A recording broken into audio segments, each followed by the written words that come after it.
ပရိသတ်များအားလုံးပဲမင်္ဂလာပါရှင်။ Diary Entertainment Channel ကနေပရိသတ်များအားလုံးကိုပြန်လည်ကြိုဆိုလိုက်ပါတယ်။ဒီကနေ့မှာတော့ပရိသတ်ကြီးအတွက်ရွေးချယ်ပေးထားတဲ့ဇာတ်လမ်းကောင်းလေးကောင်စာရေးသူခင်တန်နာမြင့်ဦးရေးသားထားတဲ့အိမ်မက်ထဲကပူးစာရှင်ဆိုတဲ့ဇာတ်လမ်းလေးရဲ့အစဆုံးကိုတင်ဆက်ပေးသွားမှာပဲဖြစ်ပါတယ်။ဇာတ်လမ်းလေးကိုမတင်ဆက်ခင်မှာချော်ရဲ့ channel လေးကို like and subscribe လေးလုပ်ပေးနေပြီးနောက်က notification ခေါင်းလောင်းလေးကိုလည်းနှိပ်ပေးခဲ့ဖို့တောင်းဆိုချင်ပါရှင်။ဖြစ်ပါမလားမိရဲ့နင်တယောက်တည်းဖြစ်ပါတယ်နှွေးနီးရဲ့သူများတွေဒီလိုပဲသွားနေကြဟောင်းသူများတွေကသူများတွေလေငါတော့နင့်ကိုစိတ်မချပါဘူးဟဲ့ရန်ကုန်ဆိုတာကားအရန်ရှုပ်လူကလည်းရှုပ်ရှုပ်နဲ့နေစရာတနေရာလေးရဖို့အတွက်လွယ်တာမဟုတ်ဘူးဟဲ့မသွားပါနဲ့လားဟဲ့ဟွန်းဒီတငယ်ချင်းမလေးကတော့ဒုက္ခပါပဲသူ့ဘဝအတွက်ဒီရွာလေးမှာနေလာခဲ့တာဘာတိုးတက်မှုရှိမှလဲလျှက်စစ်မီးရလည်းမရှိဘာမရှိညာမရှိနဲ့အထက်တန်းကျောင်းတော်မှဟိုဘက်တမိုင်လောက်ကိုဝေးတဲ့မြို့စီကိုမနဲ့အစောကြီးထပြီးတော့သွားရတာအခုဆိုရင်သူမ10တန်းကိုနှစ်ပါးသားကုန်တူးနဲ့အောင်တော့ရွာအမြဲလိုနှိမ်ချင်ကြတဲ့သူတွေကလည်းခေါ်ချင်လာခဲ့ကြတယ်ပြောချင်လာခဲ့ကြတယ်သူမမဲပြုံးမိပါတယ်ဟုတ်တယ်လေအစတော့မိုးဆိုးမှသားမီဆိုပြီးတော့မတူရလို့မတန်တာလို့အဖက်မတန်တာလို့နဲ့စကားပြောရမှာတော့မှယွန်းနေတဲ့လိုမျိုးနဲ့ကျမရဲ့ရွာလူတွေပေါ့အခုလိုမျိုးရွာဂုံတူးပါဖို့အတွက်မပြောနဲ့ဆယ်ရန်အောင်နေဆိုရင်တော့မှအထင်တကြီးရှိနေကြတဲ့အခြေအနေမှာစာမေးပွဲကိုဂုံတူးနှစ်ပါးသားပါတဲ့သူမအတွက်ကတော့သူတို့တွေကနိုင်ငံသားပြန်တယောက်လိုမျိုးအထင်တွေစွတ်ကြီးကုန်ကြတာ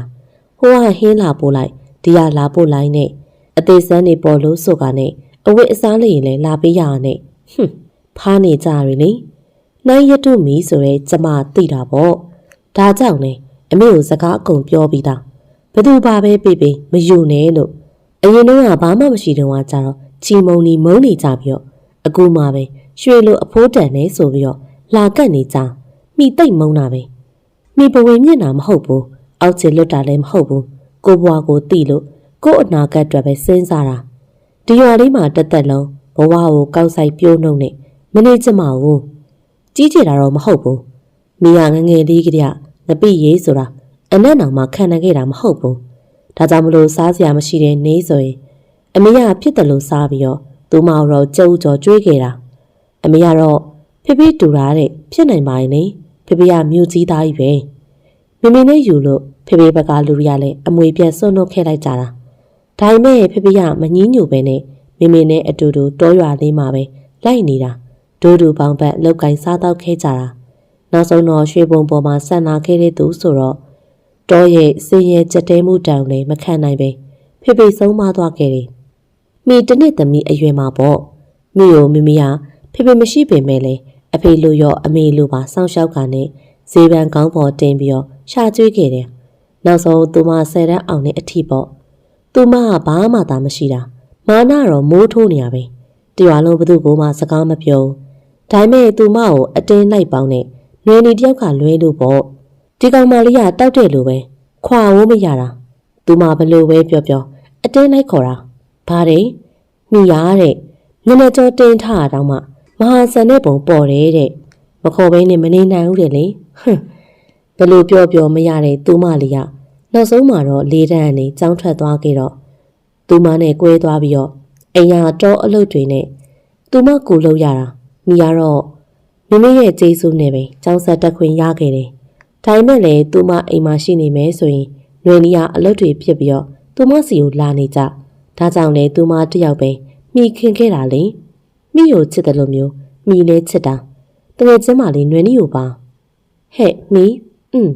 ဘာပြောလိုက်တာလဲဒါပဲဘာတွေးနေမှန်းမသိဘူးနေမျိုးကိုသွားရင်နေမေကိုဘယ်လိုလုပ်မှလဲလို့အတွေးလွန်သွားတဲ့မိຫນွေနီရဲ့စကားကြောင့်တပြင်းချကနဲ့လောလောဆယ်တော့အမေကိုရွာမှာပဲထားအောင်ပါပေါ့ငါမျိုးမှာ2လ3လနေပြီးတော့အခြေတခြားဖြစ်မှာပဲအမေကိုခေါ်တော့မဲဟာနင်းနဲ့ငါမရှိတဲ့အချိန်အမေကိုပြုဆိုင်ပေးပါဟာငါမှနေရလွဲပြီးတော့ကျနာရီနဲ့စိတ်မချဘူးအေးပါကြီးတော်အတွက်စိတ်ချပါဟာငါစောင့်ရှောက်မှာပါနေအစဉ်ပြေသွားရင်တော့ကြီးတော်လာခေါ်ဖို့ဟာသူမှတယောစင်တွဲတာနေမရှိရင်မဟုတ်ဘူးလားအေးပါငါသိပါတယ်ဒါနဲ့နေဟိုမှာအသိရှိလို့လားကျောင်းကကောင်မလေးတယောက်နဲ့အသေးတယောက်က အဲ့ဒီစီမှာအဆောင်ငှားနေတယ်ဟာအလုံးလုံးရင်းနဲ့ပေါ့သူကရန်ကုန်လာလို့ရှိရင်မိတ်ဆက်ပေးမယ်တဲ့သူ့လိုပဲအဆောင်မှာနေလို့ရအောင်လို့ကူညီပေးနိုင်နေတဲ့တဲ့အေးဟာဒါဆိုလည်းအဆင်ပြေတာပေါ့ငါတော့မှလိုက်ချင်တာရွာအောင်မခွဲနိုင်လို့ဟိຫນွေနီမငါကြတော့ခွဲနိုင်နေပေါ့ဒါကြောင့်မလို့မသွားနေလို့တားတာပေါ့ဟာဘယ်ခွဲနိုင်မှာလဲငါအချစ်ဆုံးတငယ်ချင်းကနေမဲရှိတာသွားပါအပိုးတွေငါပုံစံနဲ့ဒီမှာဆက်နေလို့အကျိုးမရှိပါဘူးတငယ်ချင်းရဲ့မြို့တက်ပြီးတော့ကိုဘဝတိုးတက်ကြောင်းအလုရှာလှုပ်ရင်းနဲ့ကျောင်းဆက်တက်ရမှာငါလည်းနေနဲ့မခွဲချင်ပါဘူးတော်ဆက်မှာဒီလိုပြောတာပဲသွားပါနေအဒီတခြားဖြစ်ပြီဆိုရင်ငါလိပ်စာပြီးပေါ့ငါအလင်းလာခဲ့မယ်အေးပါဒါဆိုနေဘယ်တော့လောက်သွားမှာလဲမနေ့ပြန်မင်းကိုစီကိုလာပါရှင်းဘာလို့လဲဘာလို့ကျမနာမည်ကိုသိနေရလဲမျက်နှာကိုအမောင်ရိပ်ထိုးကြနေရကြောင်းမမြင်ရပေမဲ့ချိုသားပျော့ပြောင်းတဲ့အတန်နဲ့တူတူလက်တစ်ဖက်ကနေလေမိစီကိုလှမ်းလျက်ဘယ်နေရလဲအတိအကျမိမသိပေညတညာရေလိုက်အောင်အောင်မှာစပင်ကုတ်တာရှိပြီးတော့ခန္ဓာကိုယ်အချိုးစားပြည့်ကနေလူငယ်တယောက်လိုမျိုးဝစ်စင်ထားတဲ့လူတစ်ယောက်မိအရှိမမိနဲ့လက်တကန်းအကွာမှာကိုဘသူလဲဆိုတာအချိန်တန်မိသိမှာပေါ့အခုသိကျင်တာအချိန်တန်လို့မစောင့်နိုင်ဘူးရှင်းဘသူလဲမိသိကျင်နေဆိုရင်ကိုရှိအောင်လာခဲ့လေရှင်းရပါမလဲကိုကရန်ကုန်မှာပေါ့ရှင်းနမေပြောအချိန်မတန်သေးပါဘူးမိရဲ့ကိုစီကိုသာမိရအောင်လို့လာခဲ့ပါလက်တစ်ဖက်ကလာရောင်အောင်မှထွက်လာတော့မိကြည့်လိုက်စမှာပဲဘဲဘက်လက်ရဲ့လက်ကောက်ဝဲနာမှာကျဲပွင့်နှစ်ပွင့်အကြီးကြီးနဲ့အသေးပုံစံတက်တူးလေးကိုလည်းထိုးထားတာကိုတွေ့ရတယ်မိမျက်နှာကိုကြည့်တော့လေမသေးခွဲပင်ဝါတာတာနဲ့သူကမ်းပေးလာခဲ့တဲ့လက်ကိုလှန်ဆုပ်ကန်လိုက်စမှာပဲအဲ့ဒီသူကတိမ်တွေလိုမျိုးလေးနဲ့လွင့်ပါသွားတယ်မိဖြက်ခနဲ့အိယာကနေနိုးလာတယ်ဒီအိမ်မက်ဘူမက်တာတခါနှခါမကတော့သုံးလေးခါရှိနေပြီသူမရန်ကုန်သွားတော့မယ်လို့ဆုံးဖြတ်လိုက်မှပဲမမက်တော့တာအခုတခါထပ်ပြီးတော့မက်ပြန်ပြီမက်တိုင်းမှာလဲဒီအိမ်မက်လို့တပုံစံနဲ့ကြီးပဲမိယူးချင်တာပဲဘာမှညမှန်းမသိဘာလို့မှလဲစိတ်မဆွဲလန်းပဲဘာကြောင့်မြန်ဒီအိမ်မက်ကိုမက်နေရလဲမသိပါဘူးမနှောက်ရှက်ပါနဲ့လူကြီးရဲ့မိအေးရေးပြက်လွန်းလို့ပါတရေနိုးပြီဆိုရင်အိမ်မရတော့တဲ့မိနိုင်လေးကိုကြည့်လိုက်တော့လဲမနက်၄နာရီဒါနဲ့ပဲထကနဲ့ထမင်းအိုးတဲပြီးတော့ထုတ်ပိုးစရာရှိရာတွေကိုထုတ်ပိုးကမနက်သွားရင်တော့အစင်သေးဖြစ်အောင်လို့လဲလှုပ်ထားလိုက်တယ်မနက်၄နာနဲ့မိထမင်းဟင်းတွေကိုကြက်ကနိုးလာတော့အမေကိုလည်းထိုင်ကြတော့ပြီးတော့ရန်ကုန်သွားဖို့ရန်ပြင်တော့အမေခမမလည်းမျက်ရည်လေးတဆန်းဆန်းနဲ့မငိုပါနဲ့အမေရဲ့အမေငိုရင်သမီးပါငိုချင်တယ်အမေကိုသမီးကအကြိုက်ပြစ်ထားမှာမဟုတ်တာဟိုမှာအလုံးရှာပြီးတော့သမီးဘဝအတွက်စူးစမ်းမှာမကြခင်အမေကိုခေါ်ပြီးတော့တာမီနီယောက်အတူတူပျော်ပျော်ရွှင်ရွှင်နဲ့နေလို့ရတာပဲနော်အမေမငိုပါနဲ့အေးပါသမီးရဲ့အမေအတွက်တော့မပူပါနဲ့ငါသမီးလေးသာဟိုမှာဆွေမရှိမျိုးမရှိတယောက်တည်းနေရမှာအမေစိတ်မကောင်းလို့ပါကွအမေကလည်းရှိတဲ့ဆွေမျိုးတွေကရောသမီးတို့ပေါ်မှာကောင်းတာရောရှိလို့လားစိတ်ညစ်စရာတွေမပြောတော့ဘူးသမီးမရှိတဲ့အချိန်တွေမှာနွယ်နီအမေကိုလာကြည့်လိုက်မယ်အမေကျမ်းမာရေးကျူးဆိုင်နော်သမီးသွားတော့မယ်အေးသမီးလည်းကျူးဆိုင်အောင်နော်ဟုတ်မေကြားကျင်နေတဲ့မျက်ရည်တွေကိုလည်းမျက်တောင်ခတ်ကားနဲ့သိမ်းစည်းလိုက်ပြီးတော့အန်ကျိတ်ပြီးတော့အိမ်ရနေကြောပွေးတလုံးနဲ့အဝိတ်အစားတွေအပြင်လက်ဆွဲအိတ်တလုံးနဲ့အတူတူမိထွက်လာခဲ့လိုက်တော့တယ်အဝိတ်ကိုရောက်မှပဲအိမ်လေးကိုပြန်ကြည့်ကသိမကြစရာပါအမေသမီးစူးစားကသမီးတို့အတူတူနေဖို့အတွက်ကိုအလုရှာပြီးတော့အမေကိုလည်းပြန်လာခေါ်ပါမယ်အခုတော့ခဏလေးခွဲရအောင်မယ်အမေရဲ့ငိုချင်လာခဲ့တဲ့စိတ်ကိုလည်းမိအတင်းစိတ်တင်းကနဲ့ထွက်လာခဲ့လိုက်တယ်နောက်ကိုကိုတွားချိုဖို့အတွက်မမေ့နဲ့နော်ဟာမမီကလည်းဒါတော့ထက်နေရပဲတားသိပါတယ်ကိုကညနေ2နာရီမှပြန်လာမှာမဟုတ်လားအခုမှ1နာရီပဲရှိသေးတာအေးပါမိနေမှာဆိုလို့ကိုကကိုမှမြမပြည်ကိုပြန်လာမှာကိုမိသားစုလာကြတော့သူမျောနေမှာပေါ့မမေကမသွားနိုင်မလာနိုင်ဒူးကလည်းနားနေတာတားဖေကလည်းကုမ္ပဏီအစည်းအဝေးရလဲ2နာရီကွက်တိတားတယောက်တည်းပဲအားနေရမို့လို့တားသိပါတယ်မမေကခဏနေသွားလိုက်မယ်โอเคလားအေးပို့တယ်တားချင်းသူရာတော့မှကိုဆိုရင်ပို့ပြီးတော့တဲတယ်လို့ထင်တာပဲမမေတို့ကလေ ကိုကိုဆိုတဲ့ကာယံကြီးကဘွဲလွန်ပညာတွေအမေရိကမှာသွားယူပြီးတော့ပြန်လာမှမို့လို့10 တန်းဖြည့်ပြီးရိုးရိုးပဲအောင်နဲ့နောင်နောင်ဆိုတဲ့ကျွန်တော်မြတ်မင်းနောင်ကသွားချုပ်ပေးရမှာလားဟွန်းတားရီနောင်နောင်တနားခွဲပြီနော်သွားပြီတော့ရွှေပိုးရေသွားပြီတကယ်ပဲဒီလူကြတော့တားရီမဟုတ်တာကြညာပဲကိုမနာလို့လိုက်တားငယ်လေးရလဲကွယ်မင်းမရဟိုးတော်ပါပြီလောက်ဆိုရင်သဘောပေါက်ပါပြီအမြဲတမ်းကြားနေရတဲ့တပြားဟောက်ကြီးကိုအလွတ်ရနေပါပြီသွားပါတော့မေကိုပြန်လာတော့ပါအေးစကားကိုမနေဖြတ်ကနဲ့နောင်နောင်ကားမောင်းထွက်လာခဲ့လိုက်တယ်ဘာလဲခင်ဗျားတို့က10 တန်းအောင်ထားရုံနဲ့ကျွန်တော်ကိုကားမောင်းလို့အံ့ဩနေရလားဟွန်း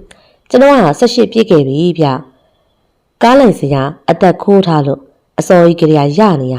ဖေဖေတို့ကကားပေးမမောင်းလို့သာငြိမ်းနေတာအခုတော့အေးဆေးပဲလေဟဲငွေနဲ့လက်ဆောင်လန်ခရူဇာကားဖြူကြီးကိုရိုင်းမောင်းပြီးတော့ကိုသွားကြုံနေပြီဟာဒီလိုနဲ့လေစိတ်ကိုရောက်ပြီတိတ်မကြခင်မှာပဲလေရင်ဆိုင်တော့ကိုလည်းကြိုကာနဲ့ပြန်လာခဲ့လိုက်တော့တယ်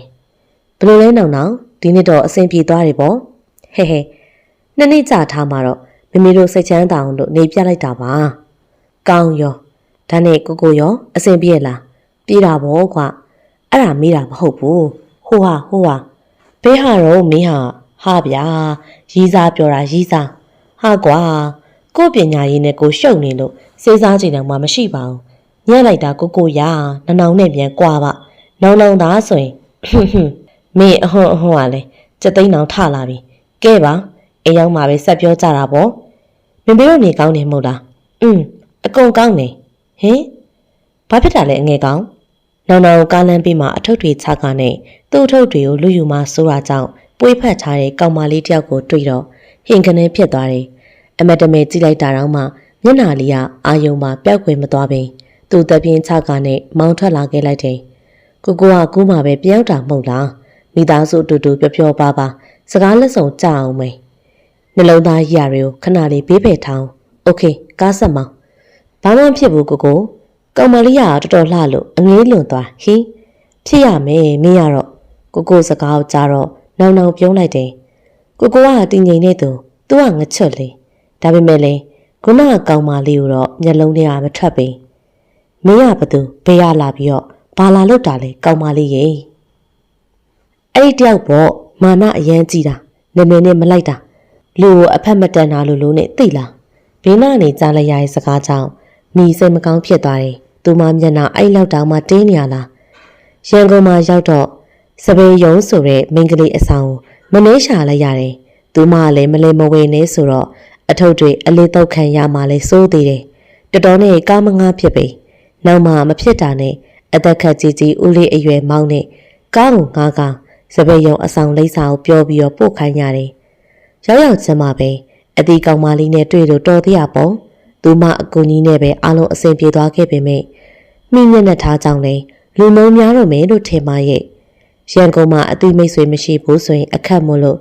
မိကုနာကောင်မလေး2ယောက်ရှိတဲ့ဧကန်းကိုလည်းသွားလိုက်ကအမထိုင်မင်းတော့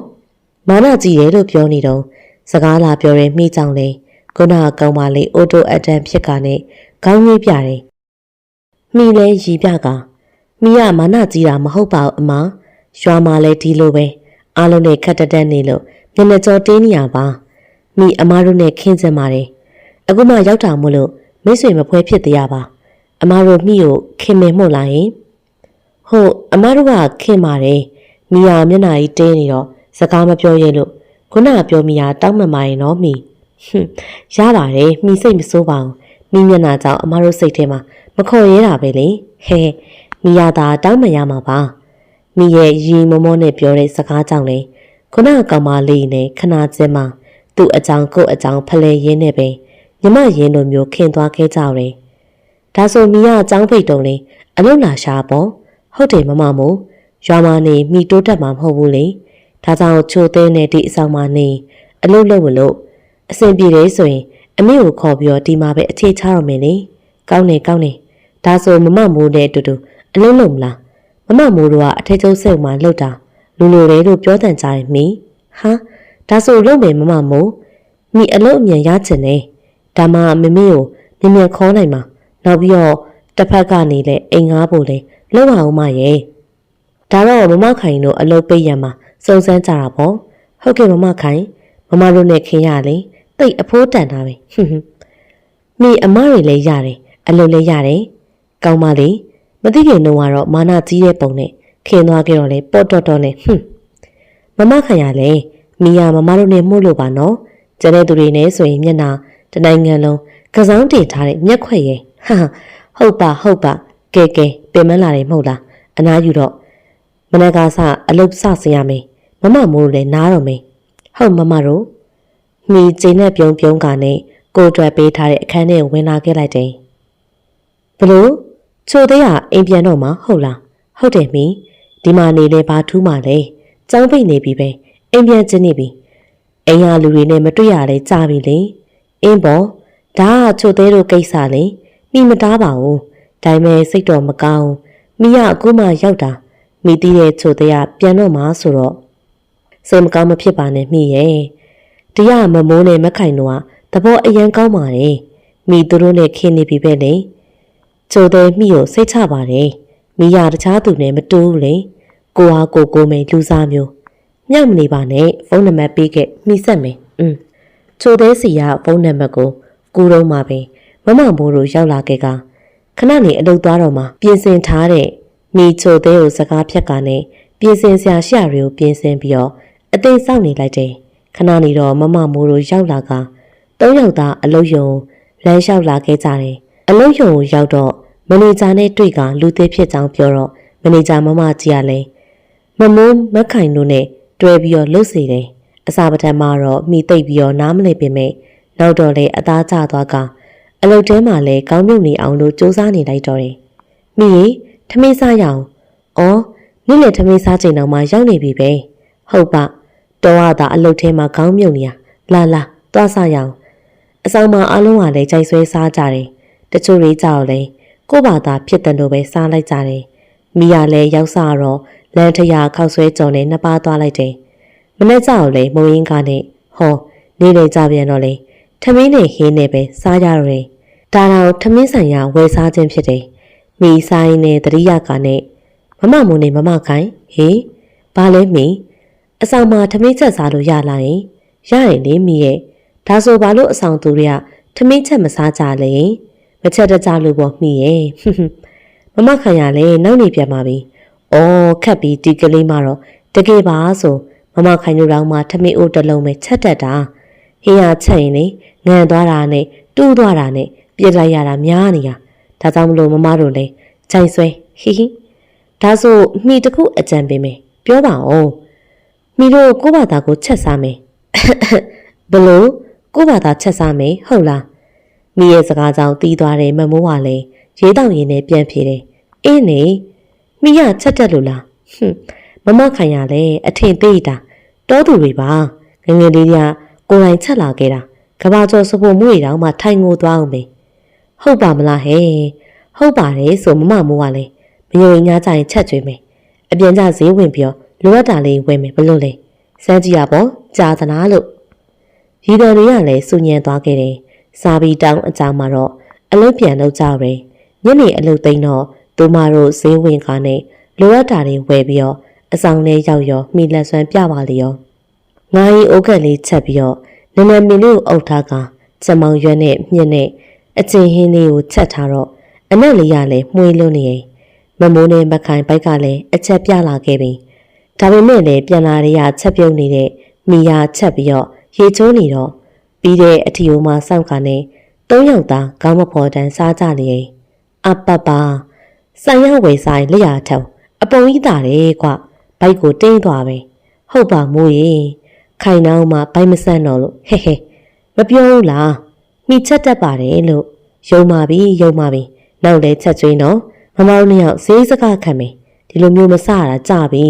ဟင်းကောင်းနေစားရလေအရသာတိတ်မတွေ့ဘူးမိလည်းရတော့တကယ်ကိုစမ်းပဲမြောက်နေပြန်ပါပြီမိနောင်းနေလေချက်ကျွေးမှာပါဒါနဲ့ခွဲထားတဲ့ဟင်းလေးတွေရှိတယ်မဟုတ်လားမမရှိတယ်လေမိမနှက်ဖို့လားမဟုတ်ဘူးအန်တီဖွေးဖို့မမတို့နှစ်ယောက်သွားပေးလိုက်ပါလားမိသိမ်းစရာလေးရှိရလေသိမ့်မလို့ရရင်လေသွားပေးလိုက်မယ်အန်တီဖွေးဆိုဒီမှာလဲ အဆောင်ပိုင်ရှင်အပြိုကြီးဖြစ်တယ်မမခိုင်တို့ထွက်သွားခဲ့တော့ဈေးစရာရှိရတဲ့ဆေးပြီးတော့မှောက်ထားလိုက်တယ်မိရေအပြိုကြီးကမိကိုကြည်ကျူးနေတယ်တော့ဘာလို့လဲမမတို့သွားတော့သူလည်းထမင်းစားနေရလေအဲ့ဒါမမတို့ဟင်းပြီးတော့ကျေးဇူးတင်နေတဲ့အဆောင်သူတွေကချက်စားရင်နောက်မှအခုလိုပေးဖို့နေနေတတ်တာပုံရှိုးကွယ်ရှိုးနဲ့စားနေကြတာတဲ့နောက်ပြီးတော့မိလက်ရောင်လဲကြိုက်လို့တယ်လေမိရောင်မှထမင်းဆိုင်ဖွင့်ရတော့မယ်ထင်နေဟာဟုတ်သားပဲအကြံကောင်းတယ်မိထမင်းဆိုင်ဖွင့်ပါလားမိလက်ရနဲ့ဆိုရင်အဆောင်သူတွေနဲ့ကိုအကုန်ပြောင်းပါနောက်တာပေါ့အခုတော့အဆင်ပြေသေးပါဘူးမမတို့ရဲ့ဒါနဲ့မနေ့ကျရင်မိတို့ထမင်းကြိုက်ထုတ်ရအောင်ဆိုင်မဝယ်စားတာပတ်စံကုန်နေမမတို့ကပို့လို့တော့မှအဆင်ပြေသေးတယ်မိလက်ရနဲ့ဆိုရင်ဟဲမိုးနော်ခံရောပါမှာတယောက်တည်းခွဲလို့မရဘူးဟုတ်ပါပြီ၃ယောက်စာမိပေါင်းချက်မှာပါတူတူစားအောင်မှာပဲဟောင်းဟုတ်တယ်မို့လားအမလီငါတို့စီကိုမိရောက်လာတာဖျားပေးတဲ့စုလက်ပဲဟုတ်တယ်အပိုင်သာမွေးစားလိုက်ချင်တော့တယ်မောင်လေးမရှိလို့မမတို့ကတော့လှုပ်ပြီနောင်နောင်ရင်စက်ရုံသွားပေးပါအောင်ဒီနေ့မေမေဒူးနာနေလို့ဟာမေမေကလည်းမသွားချက်ပါဘူးမင်းကလေးတွေရှိတဲ့နေရာကြီးကိုဘာဖြစ်လဲသားရဲ့သူ့လို့ကိုလို့တာပဲဟောင်းမသွားချက်မအောင်မေမေရာကိုလွှတ်လိုက်ပေါ့သားကြီးကအခုမှပြန်ရောက်တာလေကွယ်သားငယ်ရလေလိမ်မရဲ့သားနဲ့သွားပါနော်ပြန်လာရင်မဖို့ပေးမယ်တကယ်လားမဟုတ်ဘူးဆိုတာနဲ့နောက်မျက်နှာဝင်ကနေဖြစ်သွားတယ်ဟေးရေပြက်နေရနဲ့ဒီလိုဆိုရင်လေသွားရမှာပေါ့တကယ်မယုံပါဘူးရော့ပတံများရော့နကားပဲတဲဒီကောင်လေးရတော့မအေးဘူးရော့ပြောမယ်ဆိုတာကြိုးသိလို့တသိန်းဟေးဒါကြောင့်မလို့မမေကိုချက်တာနောင်မမေရဲ့ပါကိုတစ်ချက်နှန်းကနဲ့ပတ်စံယူပြီးတော့ထွက်လာခဲ့လိုက်တော့တယ်နေ့တိုင်းဒီလိုဆိုရင်ကောင်းမှာပဲနော်ဟဟမြမင်းနောင်ကနှကန်းလေးတွေပြုံးကနဲ့မျက်လုံးလေးတွေပါအသက်ဝင်နေရင်ကားမောင်းရဲနဲ့ပလက်ဖောင်းဘက်ကိုမျက်စိရောက်ပြီးတော့ဟိုနေရာသပင်ရှည်လေးနဲ့အထုပ်ပိုးတွေဖတ်ထွေထားတဲ့ကောင်မလေးကိုလည်းဖြက်ခနဲ့တတိရလိုက်မိတာနဲ့နှကန်းထောက်စွန်းလေးကညွန့်ကနဲ့ပြုံးလိုက်မိတယ်မြမင်းနောင်ဘာဖြစ်နေရလဲဒီကောင်ယူးကြောင်နဲ့ကွာဘာမဟုတ်တဲ့ကောင်မလေးပြန်တတိယနေသေးတယ်တယောက်တည်းပြောပြီးတော့ရီမိပြန်နေနောက်စက်ရုံဝင်းနဲ့ကားရက်တော့မန်နေဂျာမမကြီးကအပြေးရောက်လာကတကားလာဖွင့်ပေးတယ်မမမှတ်နေတာကလေးကိုလာဟုတ်တယ်မမကြီးမေမေဒူးနာနေလို့တဲ့အော်နားလေးပြက်ပြီလားမမကတော့ဒူးမကောင်းတာအရင်ပြောင်းလို့ကုပါဆိုမကုကလေးရဲ့သူခဏဖြစ်နေရဟုတ်တယ်မမကြီးပြောလို့မရပါဘူးမမေဒါနဲ့အလောက်ကဘာတွေတင်ပြစရာရှိသေးလဲမမကြီးရှိတယ်ကလေးဒါဆိုရုံးကန်ကိုသွားကြတာပေါ့အေးမမကြီးမှလည်းအသက်က35ကျော်နေတဲ့အပြိုကြီးတယောက်ဖြစ်ကနောက်ကိုလည်းအရန်ချက်တယ်မမကြီးအလုပ်ဝင်တာ15နှစ်ကျော်ပြီဖြစ်တယ်နောက်ပေါက်စလေးကတည်းကအလုပ်ထဲမှာလည်းမေခေါ်လာခဲ့တော့မမကြီးပဲထိန်ပေးရတယ်နောက်လာတိုင်းနဲ့အရန်ကျူးဆက်တယ်သားတယောက်လိုမျိုးချစ်ရတဲ့ကလေးလေးမို့လားအလုပ်တွေပြီးလို့ပြန်ကန်နေအထည်ကျုပ်တဲ့အထည်ကိုဝင်ကြည့်ချင်ပေမဲ့လေမိန်းကလေးတွေကြီးပဲမို့လို့လေနောက်ရှက်တာကြောင့်မဝင်တော့ပေမမကြီးကရီးလေတယ်။ဒါကလူကြီးဖြစ်နေပြီပဲ။ကောင်မလေးတွေကိုတွေ့တော့ရှက်တတ်နေပြီပေါ့လေ။ဟာမမကြီးရလေလူတွေကအများကြီးရဲ့အားလုံးကျွန်တော်ဝိုင်းကြည့်နေဘယ်နဲ့လုံမလဲ။ငါသားလေးကချောတာကိုကြည့်ကြမှာပဲလေ။ကြည့်ပါစေပေါ့။ဟာမမကြီးရလေလှုပ်ပြီးပြန်တော့မယ်။အေးကားကိုလည်းကျူးဆိုင်မောင်းတော့ဟုတ်နောက်ပြန်တော့မယ်ဆိုပြီးတော့အလုသမားလေးထံမျက်လုံးဝေးကြီးကနေကားပေါ်ကိုတက်ကနေမျက်လုံးတောက်ဆုံးမှမြင်လိုက်ရတဲ့အရေးကြောင့်ထိတ်ကနေဖြစ်သွားတဲ့စိတ်နဲ့အလုသမားတွေထံကိုပြန်ကြည့်လိုက်တော့မျက်လုံးထဲမှာလည်းအရေးလေးတစ်ခုတိုးဝင်လာတယ်ဟိုက်ဟိုကောင်မလေးဘာဖြစ်လို့လဲကလေးဘာမှဖြစ်ပါအောင်မမကြီးကျွန်တော်မပြန်သေးဘူးဒီမှာနေရုံးမယ်ကြာတာမို့ကျဟုတ်ပါမလားဟာဗျာမမကြီးရလဲကဲသဘောဒီကလေးရအောင်လေမမကြီးကပြတောက်နဲ့ပြောနေကအလုတ်ယုံထဲကိုဝင်သွားတယ်နောက်လေရုံကန်းထဲကိုပြန်ဝင်လာကအတွင်းရလူအပြင်ကိုမြင်ရပြီးတော့အပြင်ရလူကအတွင်းကိုမမြင်ရတဲ့မှန်သားလေးကနေပြီးတော့ဟိုကလေးမလေးကိုကြည့်နေလိုက်တယ်မျက်နှာကျောကလေးတင်းလိုက်တာတနိုင်ငံလုံးခဆောင်းတင်ထားတဲ့မျက်နှာနဲ့အလုတ်တော်စူးစမ်းတာပဲခေါင်းမဖုံသူ့မျက်နှာကိုမြင်ရဖို့ရင်သူ့ခေါင်းမောတဲ့အချိန်တည်းကိုစောင့်နေရတယ်နောက်တယောက်တည်းပြောနေကသူမရဲ့လှုပ်ရှားမှုတွေကိုလည်းမျက်တောင်ပကတ်တန်းကြည့်နေမိတာကို ကိုဘာသာကိုလည်းတတိထားမိကနဲ့ရှက်သွားပြန်နေငါတော့ကွာဒီကောင်မလေးကိုအလုတ်ထုတ်ပြမှာထင်တယ်မဟုတ်ရင်ငါဒီအလုတ်ကိုနေတိုင်းလာနေမိတော့မှာခက်ပြီသူပြောမိတယ်လို့ပါပဲသူမတို့အလုတ်သိမ့်ပြီးဆိုမှသူပြန်ကနေအိမ်ရောက်တော့မမေပြောလေတန်းငယ်ဒူးလာတာတက်တာလားရင်ဒီလိုပါပဲသားရဲ့တက်တာလိုက်ပြန်ဖြစ်လိုက်နဲ့အဲ့ဒါဆိုရင်မမေစိတ်ယုံကြည်ကိုဘယ်နဲ့လုပ်မလဲအလုတ်သမားတွေကလည်း80ကျော်ရင်မမေရဲ့ဒူးနဲ့ကနောင်နောင်စကားလမ်းကြောင်းခင်းမိတယ်စွန့်စားရတာပေါ့သိတယ်မဟုတ်လားဟိုကောင်မလေးကြောင့်ဘယ်တက်နိုင်မလဲသားငယ်ရဲ့ဒီလိုပဲနားလေးသွားရမှာပေါ့အလုတ်ကကြီးကျက်နေမှရဲ့ဒါဆိုသားအကြံတစ်ခုပေးမယ်မမေစဉ်းစားစိုးပါဦးဟမ်သားလည်းငယ်တော့တာမဟုတ်ဘူးလေ10တန်းဖြေထားတာဆိုတော့အိမ်မှာအားနေမဲတူတူတော့မမေလုံမှာသားကိုကြီးကျက်ရေးမှုလေးခတ်လိုက်ပါလားဘလို့သားဟာဟုတ်ရလားကွယ်အစတော့ဒီလုတ်ကြီးကမိန်းကလေးတွေကြီးပဲမို့လို့မလုတ်ချင်ဘူးဆိုဘလို့ဖြစ်ရလဲသားငယ်ရဲ့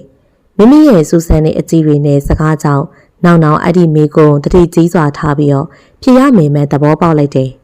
ဟမ်ဒါကဒီလိုရှိတယ်လေမိမိရဲ့မိမိအသက်ကြီးလို့မလုံနိုင်တော့တဲ့အခါကျရင်ဒါပဲမိမိအလုပ်ကိုလွှဲယူရမှာမဟုတ်လားဒါကြောင့်အခုတည်းကလိလာထားတဲ့အနေနဲ့ဒါကလုံမယ်လို့ပြောတာပါနောက်ပြီးတော့အလက်ကားတော့မရဘူးလေနော်ဒါပဲအလုပ်လုပ်ချင်တာမဟုတ်ဘူးမဖိုးတောင်းရင်လည်းမပေးမှစိုးနေကြနေပြီအလုပ်အကြောင်းပြတာသိတယ်လှုပ်စင်လို့သဘောပဲနောက်အလုပ်လုပ်တဲ့စီကိုသွားဖို့အရေးအကြောင်းပြချက်တွေကလှသွားခဲ့တယ်အဓိကတော့ပတ်စံလို့ကျင်လို့အလုပ်လုပ်မယ်လို့အကြောင်းပြတာလို့မိမိကထင်သွားခဲ့လို့သူအသက်ရှူချောင်းသွားတာမဟုတ်ရင်တော့မလွယ်ပါလားကောင်းမလေးရဲ့ကိုဘယ်သွားမလို့လဲအရန်လန်းနေရနော်ညီနဲ့လိုက်မလို့လေမိမိစိတ်ယုံဟာမဖြစ်ပါဘူးမလိုက်နဲ့ဘာလို့လဲကွာနောင်ဘလို့ပြောရမှာလဲကိုကအရန်ချောတာရီလိုက်ပြီဆိုရင်ပချိုင်လေးတစ်ဖက်ကလည်းထင်းကနေသူကလည်းကိုနီးပါချောပင်မဲ့ကိုကလူကြီးလိုမျိုးတင်းငင်ရင်းချက်ပြီးတော့ချောတာပါသူကလူငယ်လိုမျိုးလွတ်လပ်ပေါ်ပါတဲ့ပုံနဲ့ချောတာကိုနဲ့ရှင်မဲဆိုရင်တော့ညမင်းအောင်ဆိုရဲကျွန်တော်ကလည်းပိုချောတယ်လို့ထင်ရပေမဲ့တေချာကြည့်မယ်ဆိုရင်ကိုကပိုသားလေးရင်နောက်ပြီးတော့သူနဲ့ကြွာတာလေကိုစကားပြောနေရင်ကိုကောင်မလေးတွေကငင်းနေကြတာရင်မဖြစ်ဘူးကိုစိတ်ုံခေါ်လို့တော့ကြသူ့မိလေးနဲ့တိုးသွားမှပြောလို့သာပြောရတာပါမာနာမင်းသမီးကသူ့အလုတ်ကလွဲပြီးတော့ကျွန်တော်ခရုမဆိုင်ဘူးဟိုကိုကအရန်ချောတာလေစိတ်ဝင်ကမိန်းကလေးတွေကြီးပဲတော့ကြကိုကောင်မလေးတွေကငင်းနေရနဲ့အလုတ်ခိုင်းမရပဲနေမှစိုးလို့ချီတော့အလကားစားတာကိုအလုတ်ကိစ္စချင်းထားရှိလို့ညီခေါ်ရင်တော့မှကိုလိုက်အားမှာမဟုတ်ဘူးသွားပြီဘိုင်းဟုတ်တော်ပါသေးရဲ့အလျှောက်ကောင်းလို့ငါလည်းအမြန်လစ်မှာပဲဟိုမျက်နှာတန်းချောင်းဖြစ်နေတဲ့ကောင်မလေးကအလုတ်လာလုံနေလောက်ပြီတစ်ဖက်ကမိတို့ကလည်းသမီးမီရှင်းအတီဖွေးအိမ်ငားနေရဆိုဟုတ်အတီဖွေးရွာအမေကိုပါခေါ်မလို့လေသမီးတဲ့အလုတ်ရနေပြီဆိုတော့အဆင်ပြေနေပြီခက်တာအိမ်ငားဖို့ရဲ့ရှာလို့မရဖြစ်နေတာသမီးမို့လို့ပြောပြနော်အတီဖွေးပြောတာကိုသေချာနားထောင်ဒီဝိုင်းရဲ့ဟိုဘက်ကသူ့မိုးပြင်တောင်အိမ်လေးတွေ့လားအဲ့ဒီအိမ်ကအမရ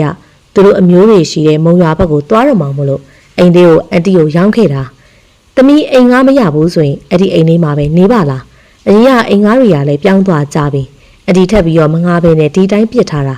အဒီကသမီးလေးကိုချက်လို့ပြောပြတာဘယ်သူမှမသိဘူးရဲ့ရှင်တကယ်ပြောရတာအဒီဖွေတကယ်ပါဆိုသမီးမေခေါ်ထားလေသူမပြေးစီရဘူးရဲ့သမီးအလုပ်သွားရင်သမီးရဲ့အမေအတီစီကိုလာနေလိမ့်မှာပေါ့နင်းနီးလေးပဲဟောင်းကျေးဇူးတင်လိုက်တာအတီဖွေးရဲ့သမီးမေမေကိုအမြန်ခေါ်လို့ရတာပေါ့နော်ဒါဆိုသမီးအဆင်ပြေတဲ့အချိန်ကျမေမေကိုပြန်ခေါ်နေခြင်းတဲ့အချိန်နေပေါ်ကွယ်ကျေးဇူးတင်ပါတယ်အတီဖွေးသမီးဒီတိုင်းမနေပါဘူးအဲ့ဒီအိမ်လေးကိုငှားပါမယ်အတီဖွေးဈေးပြောပါနော်မဟုတ်တာရပါတယ်ဘယ်ကမဟုတ်ရမှာလဲသမီးအလကားမနေချင်ပါဘူးနော်အရင်လူတွေငှားတယ်လို့ပဲငှားပါသမီးကိုကဲသဘောအဲ့ဒီနေရာချက်ချင်းပင်စာချုပ်ချုပ်ကနဲ့တနစ်စာငှားလိုက်တယ်ငွေရတော့ဖြည်းဖြည်းချင်းခြေပါတဲ့ဟိအစင်ပြေချင်းတော့လေဒီလိုပဲအမေကောင်းမလေးဘာသဘောကြီးကြနေရလဲမနေ့ပြန်အလုပ်ပိတ်ရမဟုတ်လားသမီးတယောက်တာတော့မှ2လကျော်သွားပြီလေအခုအိမ်ငှားလို့ရပြီ နက်ပြန်ရွာပြန်ပြီးတော့အမေကိုသွားခေါ်မှာမမမိုးနဲ့မမခိုင်ရဲ့ဟင်းတကယ်ဘယ်တော့ရှာတွေ့သွားတော့အန်တီဖွေးကိုရှာပေးရလေအဆောင်ရဲ့တောင်ဘက်ကတဲ့ဝိုင်းလေးမှာမမမိုးနဲ့အလုပ်အတူတူသွားလို့ရတယ်နီးနီးလေးရဲ့ကောင်းတာပေါ့အဆင်ပြေသွားတာတော်သေးတယ်ဟုတ်ရင်လေမမတို့ညီမလေးအရန်ပင်ပန်းနေရနော်မိုးရဟုတ်ပါခိုင်ရဲ့အလုံနားရတောင်းမှမနားနိုင်ပဲနဲ့အိမ်သွားရှာနေရတာအခုတော့အဆင်ပြေသွားပြီဟဲ့မမတို့ကျေးဇူးကြောင့်လည်းပါပါတယ်မိပါသားဆိုလို့ရှိရင်ရန်ကုန်မြို့ထဲမှာအယောင်စားခံရမှာအိမ်နေရမိရဲ့မျက်နှာလေးပြုံးနေသည်မှာအလုတ်သိမ်းတဲ့ချိန်ထိပေါ့အဲ့ဒီအပြုံးလေးကိုပဲတန်တအောနဲ့ရင်ထဲမှာဆွဲသွားစေလို့ရင်ခုန်တန်တွေလည်းမြန်နေခဲ့တဲ့သူတယောက်ကလည်းနောင်နောင်ပါပဲတကယ်ပါကောင်းပါလေမိုနာလီစာအပြုံးပါလေကဘာကြော်ပေမဲ့မင်းရဲ့အပြုံးကတော့ကိုရဲ့ရင်ဘက်ကိုကြော်ပြီးတော့ကိုရဲ့နှလုံးသားတိမ့်ပိတ်သွားပြီလို့ထင်တယ်ကွာမင်းကိုစီကိုတကယ်လာရင်နော်ရှင်းစီကိုလာတာမဟုတ်ပါဘူးမိကိုဘဝအတွက်ကိုစူးစမ်းဖို့အတွက်လာခဲ့တာပါထားပါတော့ကွာဘာဖြစ်ဖြစ်မင်းကိုရှိရဲ့နေရာကိုရောက်လာပြီပဲဒါဆိုကျမရှင်းမျက်နှာကိုမြင်လို့ရပြီလားမိကကို့ကိုမြင်ဘူးကျင်တယ်ပေါ့ဟုတ်လားဒါပေါ့ဒါမှအသွားရင်လာရင်လည်းရှင်နဲ့တူတဲ့သူတွေ့ရင်ကျမအိမ်မက်ထဲမှာနောက်တစ်ခါမလာပါနဲ့လို့ပြောရမယ်ကျမအိမ်ရေးပြက်တယ်ရှင်သိချစ်ဖို့ကောင်းတာပဲပြောတတ်လိုက်တာထားပါတော့မိကို့ကိုမြင်ဘူးကျင်နေမှလေမြင်စေရပါမယ်ဗျပြောပြီးတော့အလင်းရောင်ထဲကိုဝင်ရက်လိုက်သလိုထင်ကနေပေါ်လာခဲ့တဲ့မျက်နှာကိုကြည့်ပြီးမိရုတ်တရက်စွန့်အားသွားတယ်ကြည်နေရှင်းတတ်နေတဲ့မျက်နှာလေးကနူးဖန်းနေရဲ့နေရဲနေတဲ့နှကန်းလေးကလည်းပပလေးနဲ့တီတီရီဆေးပိတ်ထားတဲ့မြင်းပြောင်တစ်ခုလိုမျိုးလေးတောင်ဆန်ဆန်မေးရိုးနဲ့ညှို့ညံဝင်းတွေကိုလည်းပိုင်ဆိုင်ထားတဲ့သူတယောက်ကို့ကိုမြင်ပူးပြီးဆိုတော့မိကျင်းနေပြီမဟုတ်လားဒါပေမဲ့ရှင်းနာမည်ကိုမသိသေးဘူးလေလူတယောက်လုံးအရှိမရောက်နေရတော့မှမိရနာမည်သိချင်နေသေးရလားမလိုပါဘူးကွာနာမည်ဆိုတာနန်းစားတစ်ခုပါထားပါတော့ရှင်ဘာလို့မိအိမ်မက်ထဲကိုလလာနေရလဲဘာလို့လဲဆိုတော့ရှင်အနာမကက်နဲ့လေဒီတိုင်းပြောလိုက်ရပါတယ်သူခြေတလန်းတန်းလိုက်တာနဲ့မိလန့်ကနဲ့နောက်အစုပ်ဘယ်ကနေဘလို့အုတ်နေရန်ကနေပေါ်လာတယ်မသိဘူးသူမနေရန်မှာကြောကက်ကနဲ့စုပ်เสียမြေမရှိတော့ပေသူနောက်ခြေလန်းတလန်းကိုထပ်တိုးတော့ရင်ချင်းအပ်သွားတယ်မိကတထိတ်ထိန်နဲ့ခုန်နေတဲ့သူ့ရဲ့ရင်ကြောင့်လည်းအာကောင်တွေခြောက်လာတယ်သူနောက်တစ်ဆင့်တက်ကမိရဲ့ခါလေးကိုလည်းဖွားဖွားလေးဖက်ပြီးတော့နေရန်ကိုလည်းလက်တစ်ဖက်ထောက်ထားတော့မိကသူ့ရဲ့လက်ကောက်ဝင့်နာတတူးလေးကိုတွေးလိုက်ရပြီးရှောင်ပြေးလို့မရတော့ပဲသူ့ရဲ့ဝင်သက်ထွက်သက်လေးတွေကလည်းသူမရဲ့မျက်နှာပေါ်မှာရိုက်ခတ်တော့လှုပ်ရှားမှုတွေကြောင့်မိချွေးပင်ပြန်လာခဲ့တယ်မကြောက်ပါနဲ့မိကိုမင်းကိုဘာမှမလုပ်ပါဘူးမိမိတဲ့မင်းကိုဖြစ်မလို့ပါဖြစ်လေဒါဆိုရှင်ကျမအိမ်မက်ထဲကိုဘာလို့လာလဲနေရလဲကျမမကြိုက်ဘူးမိမကြိုက်ပေမဲ့ကိုကြိုက်တယ်လေကိုဘာလို့မိအိမ်မက်ထဲကိုလာလာနေရတယ်လဲဆိုတော့မိမကိုရဲ့ဖူးစာချင်းဖြစ်နေလို့ပဲရှင်နော်သူ့ရဲ့စကားကြောင့်မိရှက်သွားတယ်ရှက်နေလေမျက်နှာဖွက်မှမရတော့တာသူ့ရဲ့မျက်နှာနဲ့နီးကပ်စွာနဲ့ရှိနေတာကြောင့်နေကဲပါကိုနောက်ဆိုရင်မိအိမ်မက်ထဲကိုမလာတော့ပါဘူးမိလဲကိုမြင်ပူးပြီးပြီဆိုတော့အိမ်မက်မဟုတ်တဲ့အပြင်မှာပဲစုံကြတာပေါ့ကိုသွားတော့မယ်နော်မိထွေတဲ့သူ့ရဲ့နှုတ်ဆက်အနမ်းလေးတပွင့်ရမိရဲ့ပါးပြင်လေးပေါ်မိဖြက်ခနဲ့လန်နိုးလာခဲ့တာတော့မှရင်တွေကခုန်နေစိရောင်ပြီးတော့ပါးပြင်လေးဖွားဖွားဆမ်းမိတော့ရင်ထဲမှာနှွေးကနေဖြစ်သွားတယ်ဘလို့လူလဲအိမ်မက်ထဲတော်မှာသူများပေါအောင်ကျူးကျော်ရဲတယ်မိအိမ်မက်ကဟုတ်ရဲ့လားလို့တွေးကနေအခန်းထဲမှာလဲရောင်ကကြည်နေမိတယ်ပြတင်းပေါက်ကလည်းပွင့်နေတော့မိကလေးဘဝနေစင်းကပြတင်းသွားပိတ်ကနဲ့ကလတ်ထိုင်ပေါ်မှာထိုင်းနေတယ်နိုင်ယိုကြည့်တော့လဲ9နာရီထိုးတော့မှမိအိမ်မက်ကျန်းစာအုပ်လေးတအုပ်ထဲမှာဖတ်ဖူးတယ်စာအုပ်ထဲမှာတော့သွေးလီခြောက်ချပြီးတော့မှတ်တဲ့အိမ်မက်ရှိတယ်လို့နတ်တော်ကလှုပ်စော်လို့မှတ်တဲ့အိမ်မက်လည်းရှိတယ်ဒါပေမဲ့အဲ့ဒီအိမ်မက်ကထက်ကမှတ်တဲ့အိမ်မက်ဆိုတော့လေနောက်ရှိသေးတယ်ညဦးရံမှာမှတ်တဲ့အိမ်မက်ကဖြစ်နိုင်ခြေနည်းပါတယ်တဲ့တကောင်ရံအချိန်မှာမှတ်တဲ့အိမ်မက်ကဖြစ်နိုင်ခြေ90ရာခိုင်နှုန်းနဲ့နောက်ပြီးတော့မိုးတောက်ရံမှာမှတ်တဲ့အိမ်မက်ကလည်း80ရာခိုင်နှုန်းဖြစ်ပြီးတော့လင်းကနေမှာမှတ်တဲ့အိမ်မက်ကတော့65အထိဖြစ်နိုင်ခြေရှိတယ်တဲ့ဗုဒ္ဓဒါဆိုအခုကလင်းကနီးနေပြီဆိုတော့မဖြစ်ဘူးဒါကအိမ်မက်ရဲ့စိတ်ကအတိပေးနေရပေမဲ့ ပါးပြင်လေးရလဲအခုထိနှွေးနေတော့ရင်ခုန်တန်တွေကအခုထိမြန်းနေတော့ဒုက္ခပါပဲဟိုလူကြီးအဲ့ဒါရှင့်ကြောင့်ဒါဆိုဟိုမှာအခြေချလို့ရပြီပေါ့နော်မီအင်းပေါ့ဒါကြောင့်မမေကိုလောက်ခေါ်တာပေါ့နှွင့်ကြီးရဲ့နေမရှိလို့ငါကြီးတော်နဲ့အဖော်ပြုတ်ပြီးတော့နင့်ကိုလွမ်းလိုက်မှာဒီမှာညလာအိတ်နေရတာအခုတော့နေရကြီးတော်ကိုပါခေါ်သွားတော့ငါကဘယ်ကိုသွားတော့မှလဲနှွင့်ကြီးရလဲဟာမိစိတ်မကောင်းဖြစ်အောင်လို့ပြောနေပြန်ပါပြီနေမှာလိုက်ရင်လိုက်ခဲ့လေဒါဆိုရင်ဟိုမှာနေလို့ရတယ်အမေတို့နဲ့အဘတို့နဲ့လည်းမခွဲနိုင်ဘူးဟာဒါတော့ကျမလည်းမတက်နိုင်တော့ဒေါ်နေနီရေပြောပါနေဟာငါ့လောက်မှမချစ်တာငါတောင်ငယ်လေးတည်းအတင်းကပ်ပြီးတော့ပေါင်းနေရတာလောက်ပြန်ပြီနေရလဲစကားတန်တွေကတိတ်ဆိတ်သွားခဲ့ကြတယ်ရွာထိပ်ကဖျားမှလည်းငွေနေနဲ့သူမှရွာကိုရောက်တော့ခဏလာထိုင်ကနေစကားပြောနေကြခြင်းဖြစ်တယ်ကြာလာခဲ့တော့လေတိတ်ဆိတ်မှုကိုဖြိုခွင်းကနေမိစကားစားလိုက်တယ်နွေနီငါပြန်သွားတော့မှဟာဒီရပြန်အမေကိုခေါ်ပြီးတော့နေစိတ်မကောက်ပါနဲ့ဟာငါမှတငယ်ချင်းလို့ရောညီမလိုပါချစ်ရတာနေမဲရှိတာနေလာခြင်းနဲ့ဆိုရင်ငါစီကိုလိုက်လာလို့ရတာပဲလေငါလိမ့်စာရေးပေးခဲ့မယ်လေဟာနော်စိတ်မကောက်ပါနဲ့ချစ်တငယ်ချင်းတွေကလည်းလိမ့်မပါတယ်ပြန်ရအောင်နော်နေစကားကြောင့်မလို့စိတ်ပြေသွားပြီဒါပဲနော်ငါကလွဲပြီးတော့ဘသူ့မှမချစ်ရအောင်နင်းရဲ့စကားကြောင့်အိမ်မက်ကိုဖြတ်ကနေတတိယမိသွားတယ်သို့တော်လည်းအေးမာငါမှချစ်စရာအမေပြီးလို့ရှင်နေမဲရှိတာပါကဲကျင်းတတ်တော့နော်ပြန်ကြမယ်နော်သူမတို့ရန်ကုန်ပြန်ရောက်လာခဲ့ကြတယ်တကယ်ချင်းမလေးနဲ့ခွဲရတာစိတ်တော့မကောင်းပါဘူးဒါပေမဲ့လေသူလာလို့ရတယ်လို့ကိုလည်းပြန်သွားလို့ရတာပဲလေနောက်တစ်နေ့မှတော့အလုံးမသွားပဲနဲ့မိတို့နေမဲ့အိမ်လေးကိုပဲတန်ရှင်းဝင်နေလိုက်ကြတယ်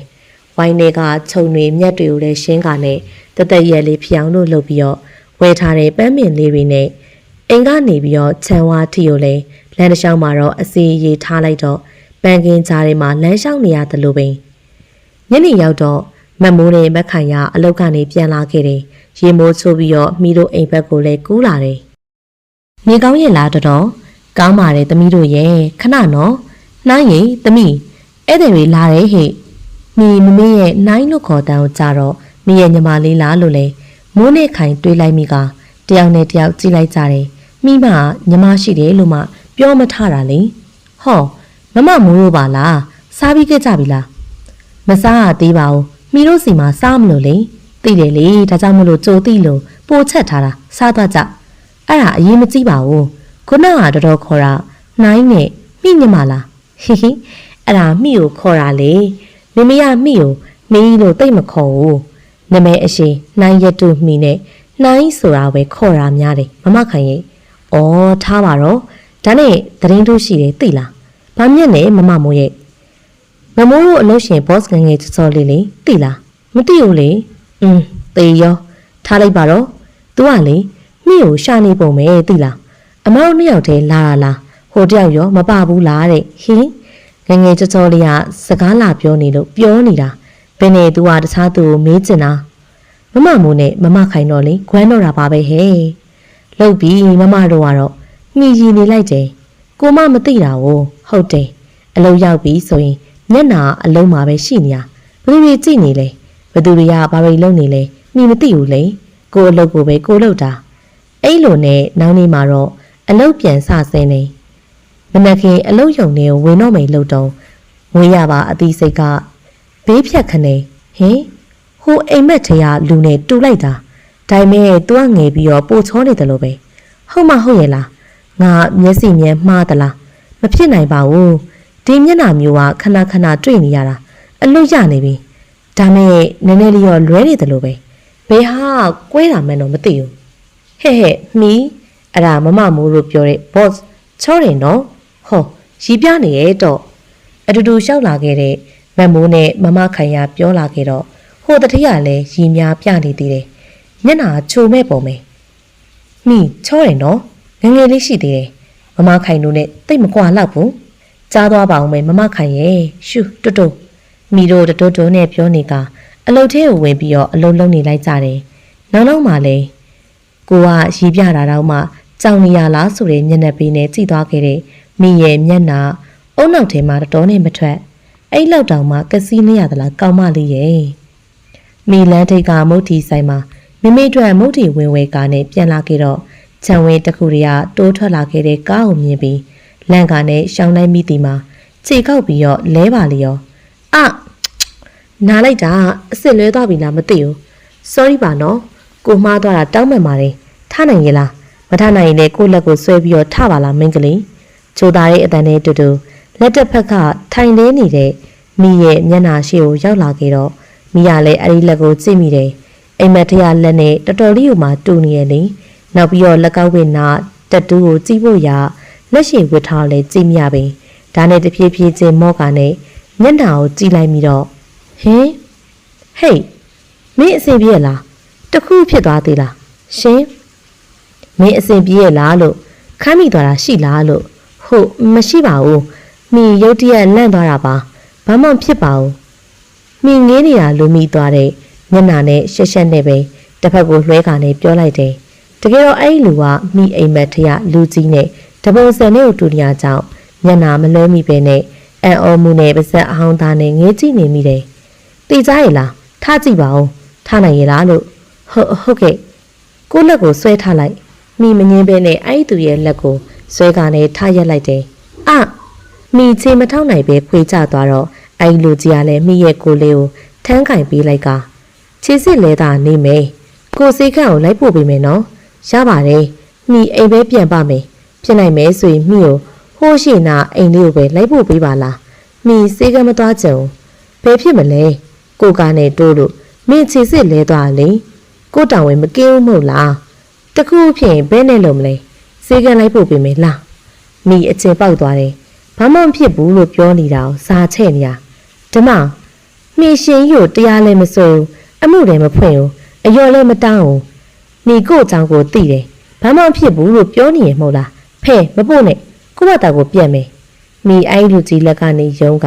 နာနေတဲ့ခြေထောက်နဲ့ထော်နေနဲ့ပြန်လာခဲ့ပါတယ်အဲ့ဒီသူရဲ့မျက်နှာဘယ်လိုဖြစ်ကြံလဲဆိုတာကိုမိမသိကြည့်လည်းမကြည့်ပါနာနေရဲ့ခြေထောက်ကိုသာကြည့်ကနဲ့အိမ်ရောက်ရင်ပဲစေးလိန်ပတ်တီးစီးဖို့အတွက်စဉ်းစားနေလိုက်တော့တယ်။ကာယံကြီးပါဇက်အဟောင်းသားနဲ့ကြံနေခဲ့တော့တယ်။ခုစကားပဲမှားသွားလား။အဲ့ဒီကောင်မလေးကပဲဆက်ဆက်တိမခဲဖြစ်နေရလားမသိ။စေနာနဲ့စေကန်လိုက်ဖို့ပြီးမလို့ဟောင်း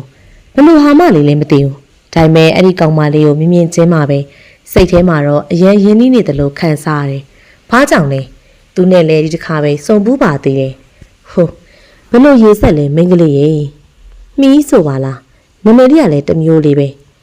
ပုံစံလေးကလည်းကျိုးဆက်ဆက်နိုင်မဲ့ပုံနဲ့အသက်ကတော့နောင်နဲ့ရွယ်တူးလောက်ပဲထင်တယ်ကလေးလေးပါကွာဒီသဘောကျစွာနဲ့ပြုံးရင်ကားပေါ်တက်ကနေမောင်းထွက်လာခဲ့လိုက်တယ်ဟေးမင်းတို့ဘာဖြစ်လာလဲရှင်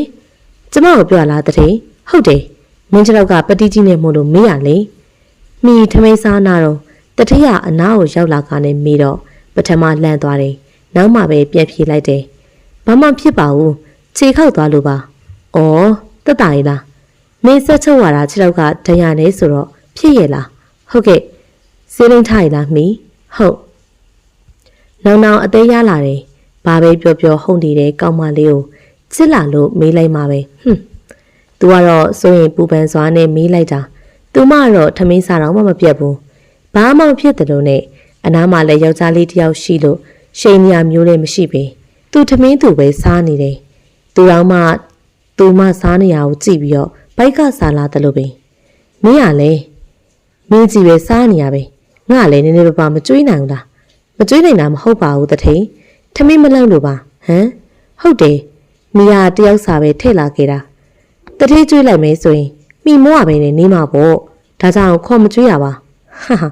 ဟုတ်ပါပြီဗျာမစားတော့ပါဘူးတယောက်တည်းဝအောင်လို့သာစားကဲငါကြောင့်မလို့အစားပြက်နေပါအောင်မယ်သွားပြီဟုတ်ကဲ့ဘလို့တထိတ်လေသူများစားနေရဲ့ထမင်းကိုတောင်းစားရရင်လို့သူ့အိမ်ကမကြွေးလို့လားသိတော့ဘူးဟေးကောင်းပါလေတတိလေးကဘာလို့ပြောသွားလဲမမှန်ပြောစမ်းဟာမမိုးနဲ့မခရဲ့စကားကြီးရလဲသူကမိရဲ့ခြေထောက်ကိုပတိစီးပေးထားလို့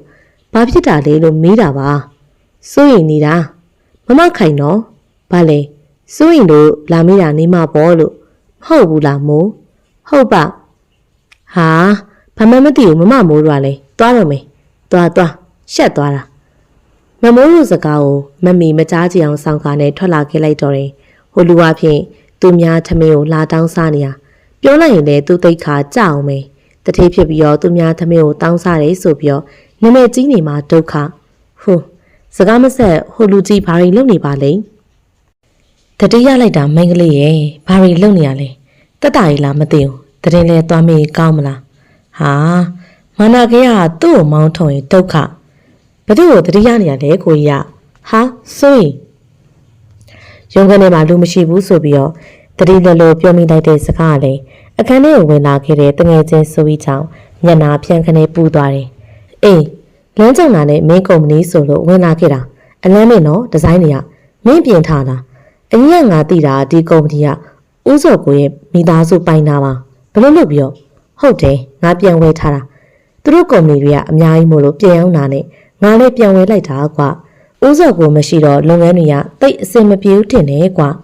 အေးကွာငါလည်းကြားလိုက်တယ်ဦးစောကိုနဲ့သူ့ရဲ့အိမ်အဆင်မပြေရနေပြီးတော့ဦးစောကိုထွက်သွားခဲ့တာတိတ်မကြပါဘူးအမွေပြက်ဆွန့်လွတ်လိုက်တယ်ဆိုပဲငါလည်းဒီတိုင်းပဲကြားတာပါပဲကဲဆိုင်သွားမလားโอเคကောင်းတာပေါ့တကလိုက်ရှာနေရဟဲခွေးကောင်အရင်တိုင်းပဲပြောလိုက်ပါဦးကိုတရားကစီလို့သိနေပြီပဲပြောမနေတော့ပါဘူးတကယ်ချင်းတရားပကုံးဖက်ကနဲ့ဆိုင်တို့ဒိုးလိပြီဆိုင်မှာလည်းအလုပ်အကြောင်းတွေနိုင်ငံခြားအကြောင်းတွေကျောင်းတော်ကအကြောင်းတွေပြောရင်းနဲ့ပဲစားကြတောက်ကြတယ်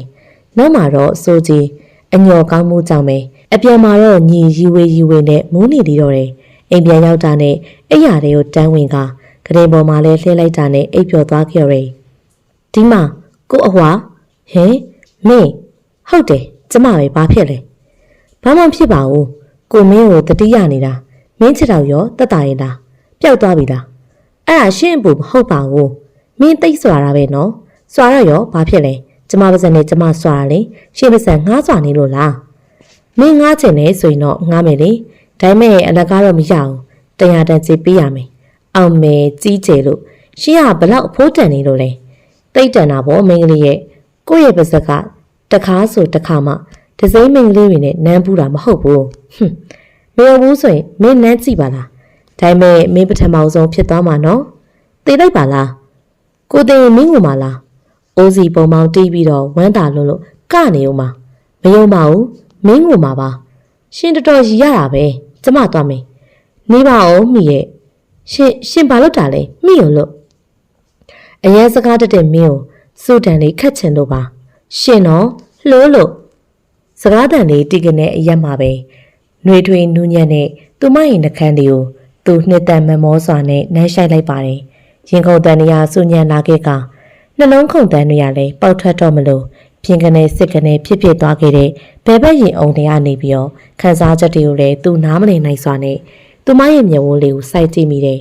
ရှိုးလေရီဝင်းနေကသူ့ကိုလည်းညှို့နေတယ်လို့ပဲ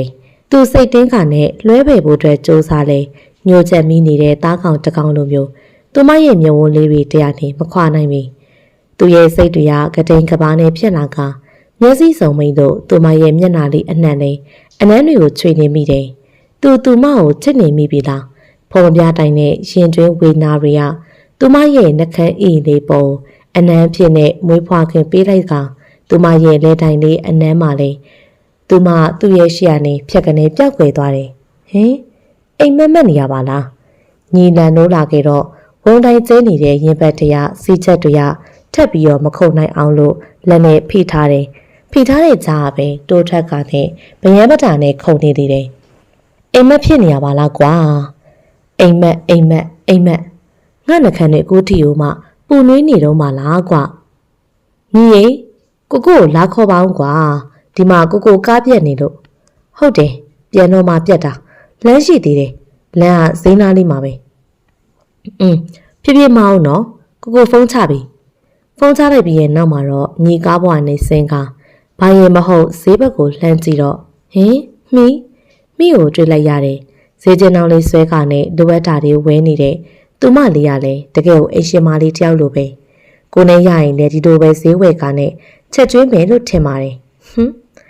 စိတ်ကူးရင်နေမိပြန်ပါပြီသူငေးကောင်းကောင်းနဲ့ငေးနေမိတယ်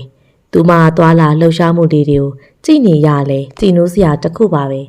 အဲ့ဒီချိန်မှာပဲဖြက်ကလေးလှည့်ကြည့်လာခဲ့တဲ့သူမရဲ့မျက်ဝန်းနဲ့ဒိုင်းကနေစုံနာခဲ့တော့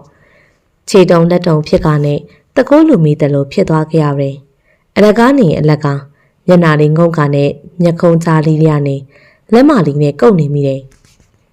နောက်ပြန်ကြည့်တော့သူမလေးကလည်းသူ့ကိုမျက်စောင်းထိုးကနဲ့ဈေးထဲကိုဝင်သွားတော့သူဟဲပပန်းနဲ့ရီမောတယ်တကယ်ပါကြောင်တောင်နိုင်လာတဲ့သူ့ရဲ့အဖြစ်ကိုသူစဉ်းစားမိကနဲ့မရီဘဲနဲ့မနေနိုင်တော့ခဏနေသူမဈေးဝယ်ပြီးသွားပုံပဲဈေးကျင်းတောင်လေးကိုလည်းစပိန်ချင်းလေးရှိမှထည့်ပြီးတော့စပိန်ကိုလည်းနင်းထွက်သွားခဲ့တယ်သူမသွားတာနဲ့နောင်နောင်လည်းရောက်လာခဲ့သေးတယ်ကိုကိုစောင့်တာကြာသွားလားလောလောနဲ့ထွက်လာခဲ့တာပတ်စံမင်းနေခဲ့လို့ပြန်ရသေးတယ်တိတ်မကြပါဘူးကွာသွားကြစို့ကားပြင်စရာခေါ်ပြီးပြီလားခဏနေလာလိမ့်မယ်ကိုပြောထားပြီးသားဒါဆိုသွားကြမယ်လေညီကားပေါ်မှာတထိုင်လိုက်တော့နောင်နောင်ကဖြည်းဖြည်းချင်းမောင်းထွက်လာတယ်ကိုကတအားမောင်းတာမကြိုက်ဘူးလေမောင်းရင်းနဲ့ပဲဖြတ်နေသွားခဲ့တဲ့စပိန်လေးပေါ်ကသူ့ရဲ့နှက်သမီးလေးကိုတွေ့လိုက်ရတော့ကိုဗျာကျွန်တော်ဘာလို့မမေ့စိတ်အောင်ပါအလုပ်ကူလုပ်နေလဲဆိုတာသိလားပြောပါဦးအဲ့ဒီမှာကျွန်တော်ရဲ့နှက်သမီးလေးရှိလို့ဟေးတကယ်ကြီးလားညီတန်းတော်ဖြစ်ပုံနဲ့မေးလာခဲ့တော့နောင်နောင်ကလည်းအကြောင်းသိတယ်လို့ရှိတယ်ကိုကလည်းလှောင်မနေပါနဲ့ဒီတစ်ခါအတင်းပန်းလေးကရိုးစပယ်ပန်းလေးမဟုတ်ဘူးဗျအကြောင်းမရှိဘဲနဲ့သူ့အနာကိုသွားလို့မရဘူးသွားတဲ့သူဦးကြောင်ကြောင်ဖြစ်အောင်လို့ ADA ဆက်နိုင်တယ်မာနကလည်းကြီးလိုက်တာမှလွန်ရောကျွန်တော်တို့တထေးတော်မှစကားဟာမပြောဘူးဗျမင်းရင်ဖြေခိုင်းရင်လို့ဒီလောက်ပဲဘယ်ဆိုးလို့လဲဟုတ်တယ်ဒါကြောင့်မလို့ပန်းလေးကိုကျွန်တော်စိတ်ဝင်စားတာကိုစိတ်ုံမလာခိုင်းတာလေသူကိုကြွေသွားမှစိုးလို့ဟာဒီကောင်ကတော့ဟုတ်တယ်ကိုမို့ပြောတာမဟုတ်ဘူးနော်ကိုကလွတ်ချော်တာရင်ကျွန်တော်ကတော့ကျွန်တော်ရဲ့ပန်းလေးကိုနဲ့စိတ်မချဘူးခွေးကောင်ကိုကမင်းပန်းလေးဆိုရဲကောင်မလေးကိုလွတ်ယူမဲသူလားပူမနေနဲ့ကိုမှလည်းချက်တိတ်လေးတစ်ကောင်ရှိပါတယ်ကွညီကနောင်သဘောကျနေတဲ့ကောင်မလေးနမရပန်းလေးလိုပဲထင်သွားတာဟာတကယ်လားဘာတူလဲဘယ်ရလဲဘာလုပ်တာလဲဖြည်းဖြည်းမေးပါကွာမင်းရလဲကြောက်ကြီးကိုနှလုံးသားလေးထည့်ပေးကအသက်သွင်းမေးနိုင်တော့အန်အော်ပြီးတော့လောသွားတာပါကိုရပြောတော့မယ်မင်းရတော့ပြောပါအောင်ကျွန်တော်မေးတာတွေကိုတခုမှမသိဘူးကွာဟာဗျာကိုကလည်းဟုံလိုနဲ့အဖျားရှူသွားပြန်ပြီ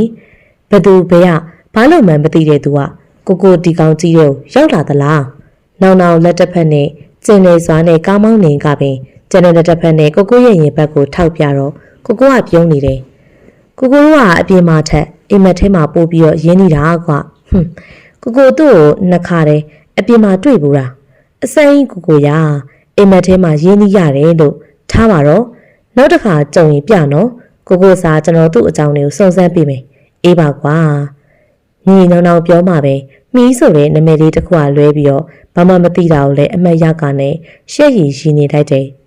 ချစ်မိတာသူ့ဘဝအကြောင်းတွေနဲ့မှမဆိုင်တာပဲဟောင်းနော်သူ့ဘာသာသူနှလုံးသားပေါက်ဖွာလာတာကိုလည်းဘာတက်နိုင်မှာလဲလေအဲ့လူကြီးကဟိုတခါငါကားနဲ့တိုးတော့ကလူကြီးပဲမိကိုတယောက်ကလိုက်ကြည့်နေရဲ့လို့စိတ်ကနေထင်နေမိရနဲ့လှည့်ကြည့်လိုက်တော့အိမ်မက်ထဲကလူကြီးနဲ့တူတဲ့ဟိုလူကြီးကလည်းမိကိုကြည့်နေရဲ့တွေ့တော့ဒုက္ခနဲ့နှလုံးခုန်ခါနဲ့လန့်သွားလေရဲ့အဲ့လူကြီးကလည်းလူမိသွားလို့ရှက်သွားခဲ့တဲ့ပုံစံနဲ့မျက်နှာလွှဲပြီးတော့ထက်ကြည့်လာတော့မိအမြင်ကတ်တာနဲ့ပဲမျက်စောင်းထိုးကနဲ့ဝယ်ဖို့ရန်ကြံနေသေးတဲ့ပစ္စည်းတွေအတွက်ကိုလည်းဈေးတွင်းထဲကိုဝင်လာခဲ့လိုက်တော့တယ်မိမိနဲ့တူထမင်းဆိုင်လေးဖွင့်ဖို့အတွက်ပေါ့မိမိကဒီတိုင်းလေးမနေချင်နီးနေတော့လေအန်တီဖွေးကအိုးခွဲပကံလေးတွေထုတ်ပေးလိတော့တယ်ထမင်းဆိုင်ဖွင့်ခြင်းဖွင့်နေလေမိမိဝမ်းသာသွားကနဲ့သူမကိုလည်းညနေဈေးကိုလွှတ်ရတော့တယ်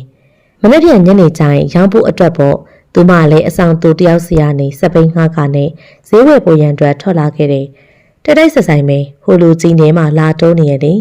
သူမဈေးဝယ်ပြီးကနဲ့ပြန်လာခဲ့တော့ဟိုလူကြီးကြည့်နေမယ်ဆိုတာကိုသိတော့စိတ်ကလည်းအဲ့လူကြီးစီကိုအကြည့်မရောက်အောင်လို့ထိန်းထားလိုက်တယ်ခုံတယောက်သာခုံနေဒီရင်ဘက်ကြီးရလဲပောက်ကွဲသွားအေးရောဟဲ့သမီးဘာတွေပြောနေရတော့ဘာမှမဟုတ်ပါဘူးမေဟဲစီရင်ကြိုက်လားလို့တွက်ကြည့်နေရပါအိမ်ပြန်ရောက်တဲ့အထိုံမှဟိုလူကြီးရဲ့အကြောင်းအတွေးတွေကကပ်ပါလာခဲ့တယ်အတွေးလိုနေရနဲ့အိမ်ပြန်ရောက်လာခဲ့ရတော့မှမသိပဲပေါပေါဖောက်နေတဲ့အမိရလည်းစူးစမ်းစွာနဲ့ကြည့်ပြီးတော့မေးတော့ မလုံမလဲဖြစ်သွားတယ်တော်တော်ဒုက္ခပြီးရဲ့လူကြီးအမေကောင်ရှိလားမမကြီးရှိရဲ့တာကြီးအခန်းထဲမှာကိစ္စရှိလို့လားဟုတ်ကဲ့မမေခိုင်းလိုက်လို့ပါအေးသွားညီအလုံးယုံတွေကိုတစ်ချက်ဝေးကြည့်လိုက်တော့အလုံးသောမိန်းကလေးငယ်လေးတွေရဲ့အကြည့်တွေကသူ့စီမှာလာမီယာမှားပြီလားဟာကိုဘာလို့စားရှိလို့လဲမမေကအမှားတော့လွတ်လိုက်တယ်မင်းဖုန်းကစပိတ်ထားလို့တဲ့ဟာဟုတ်တယ်အားကုန်သွားလို့ဂိမ်းထိုင်စော့နေရကျွန်တော်ပန်းလေးမလာတော့ပြင်းနေရနဲ့အယူကောင်မမေကလေရင်ကိုယ်ကိုသွားတဲ့10 နာရီလေရင်နဲ့မမေမိတ်ဆွေတယောက်ရဲ့သမီးကမြမပြီးကိုသူ့ရဲ့မာမီခိုင်းတဲ့ကိစ္စနဲ့မမေစီကိုလာမှာတလားလောက်တော့ကြာမှာတဲ့အဲ့ဒါသွားချိုလိုက်အောင်တဲ့ဟာကိုကလည်းကိုသွားချိုပြီးရောကိုကအဲ့ဒီမိန်းကလေးနေရာမှာအန်ဒီကြီးတွေအန်ကယ်ကြီးတွေနိုင်ငံသားတွေဆိုရင်တောင်မှပြေးချိုဖို့တော့ဝင်မလွေးဘူးမိန်းကလေးဖြစ်နေလို့ညီကိုလှုပ်ရတာညီကကြဲကျင်ပါတယ်ကိုကတော့သိတဲ့အတိုင်းပဲလေပြီးရောအခုကိုခွဲနေပြီကပ်ပြီးတော့ပြောရင်နော်ကိုကတော့ဒီမှာဘာမှလည်းရွှိုင်းချိန်တောင်မရလိုက်ဘူးသွားချိုရမှာလေဒီဆိုတော့ဒီပုံစံတိုင်းသွားရင်တော့နှာခေါင်းရှုပ်မှကျင်းသေးပဲနောက်ရဲ့စကားကြောင့်လေညီကနောက်ကိုကြည့်လိုက်တော့3 ကွာတာဘောင်းမီတိုအဖြူရောင်လေးနဲ့စွတ်ကျဲမိခိုးရောင်လေးမှလည်းလေပင်သားလေးမှာတော့တပတ်လိုမျိုးပုံစံလေးကြောင့်အသားဖြူတဲ့နောက်နဲ့လိုက်ဖက်စွာနဲ့ကိုရီးယားမင်းသားလေးတို့ကြိတ်ကောင်းနေရင်အငယ်ကောင်ကလည်းဒီလောက်လန်းနေတာဟိုကမြင်ချင်းကြွေသွားလို့ပါသွားမှဖြစ်မင်းပန်းလေးကိုပြစ်ထားခဲ့အောင်မယ်နော်ဟာကိုကလည်းကျွန်တော်ပန်းလေးကိုကျွန်တော်ပဲခုမှာတခြားသူတွေမဖြစ်စေရပါဘူးဗျအေးပါကွာနောက်ကျနေမယ်ကိုလည်းသွားစရာရှိသေးတယ်သွားပြီဖိုင်ကျွန်တော်ရဲ့ပန်းလေးကစပယ်မဟုတ်ဘူးဗျနှင်းစီအလွယ်တကူခူးဆွလို့ရတဲ့ပန်းမဟုတ်ဘူးစိုးရည်နဲ့ကာယံထားတာခူးဖို့မပြောနဲ့ထိလိုက်တာနဲ့စိုးမိလို့အစိတ်တက်မဲ့ပြင်းထားနောက်ပြုံးကနဲ့ကားပေါ်ကိုတက်ပြီးတော့လေရင်ကွင်းကိုလည်းအမြန်မောင်းလာခဲ့လိုက်တော့တယ်ဟိုင်သိပြီစရာငါသွားကြော်မယ်သူငါမသိပဲနဲ့ဘယ်လိုကြောရမှာတော့ဟာပြဿနာပဲကွာနောက်ကူးမှပဲတတိယကနဲ့ကိုစီကိုဖုန်းဆက်လိုက်တယ်ကိုလားလေဒီကိုကျွန်တော်မသိဘူးလေဘယ်သူမှမသိပဲနဲ့ဘယ်လိုကြောရမှာလဲမပူပါနဲ့ကွာမမေကမင်းပုံသူ့ကိုပြထားပြီးသားပါလှိုင်းခတ်တန်မင်းကိုသိတယ်သူမင်းစီကိုလာလိုက်မယ်အေးစေးသာထိုင်ဆောင်နေအင်းနေဒီလိုဆိုလဲတော်သေးရပေါ့ကျွန်တော်ကမသိလို့ဒါဆိုရင်လည်းဒါပဲနော်ကိုအေးဟုတ်လှိုင်းခတ်တန်နဲ့မမေကတော့ရှယ်ပဲကွာ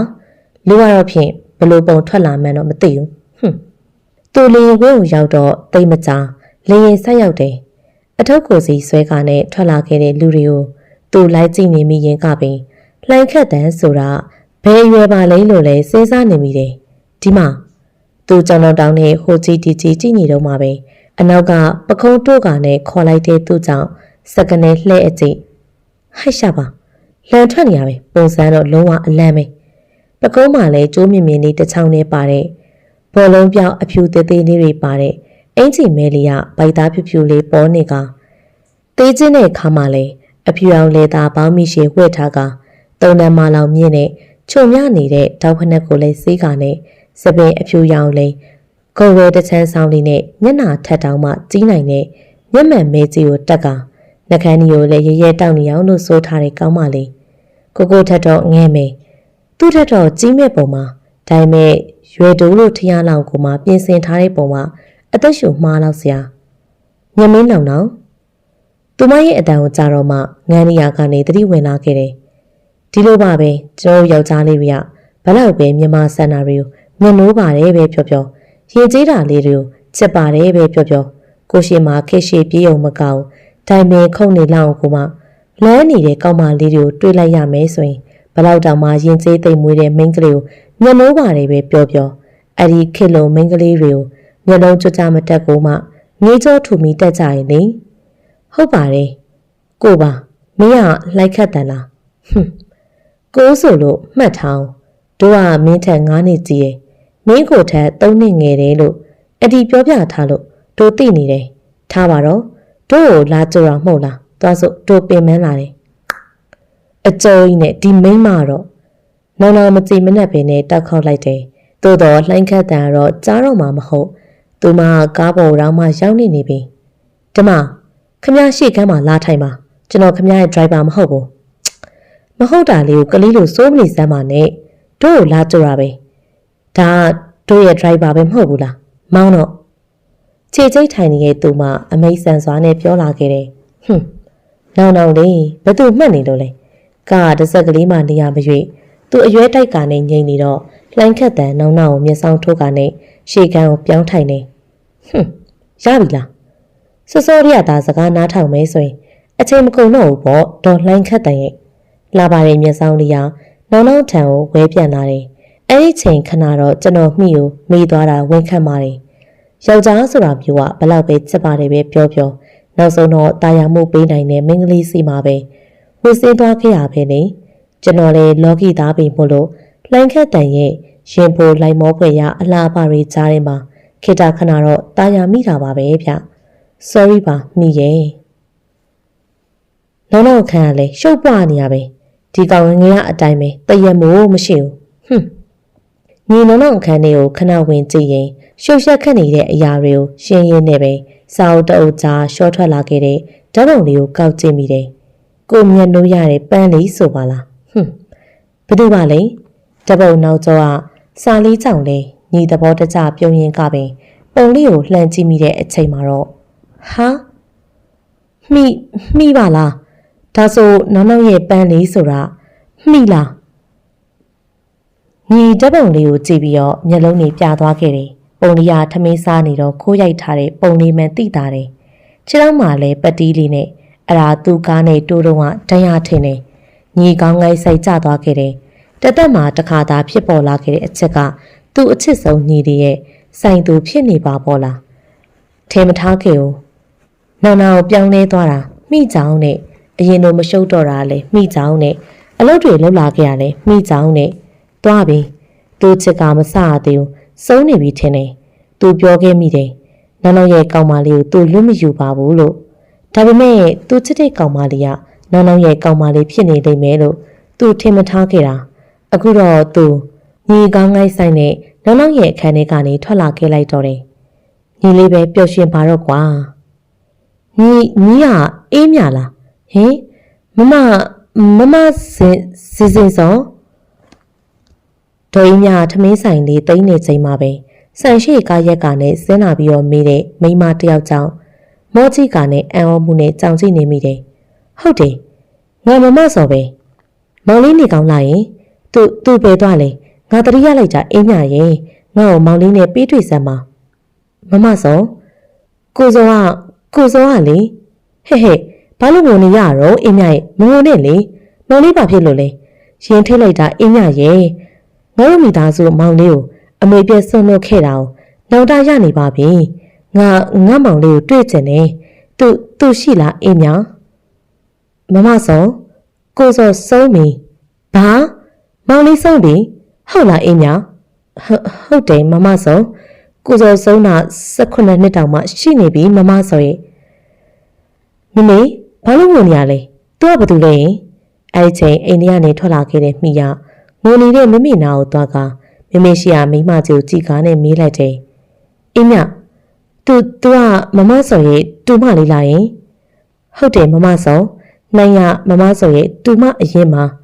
နိုင်သမီးသူကသမီးရဲ့အတော်သမီးဖေဖေရဲ့အမအရင်ပဲရှင်ကြောင်နေမိရဲ့တူမကိုကြည်ကားနဲ့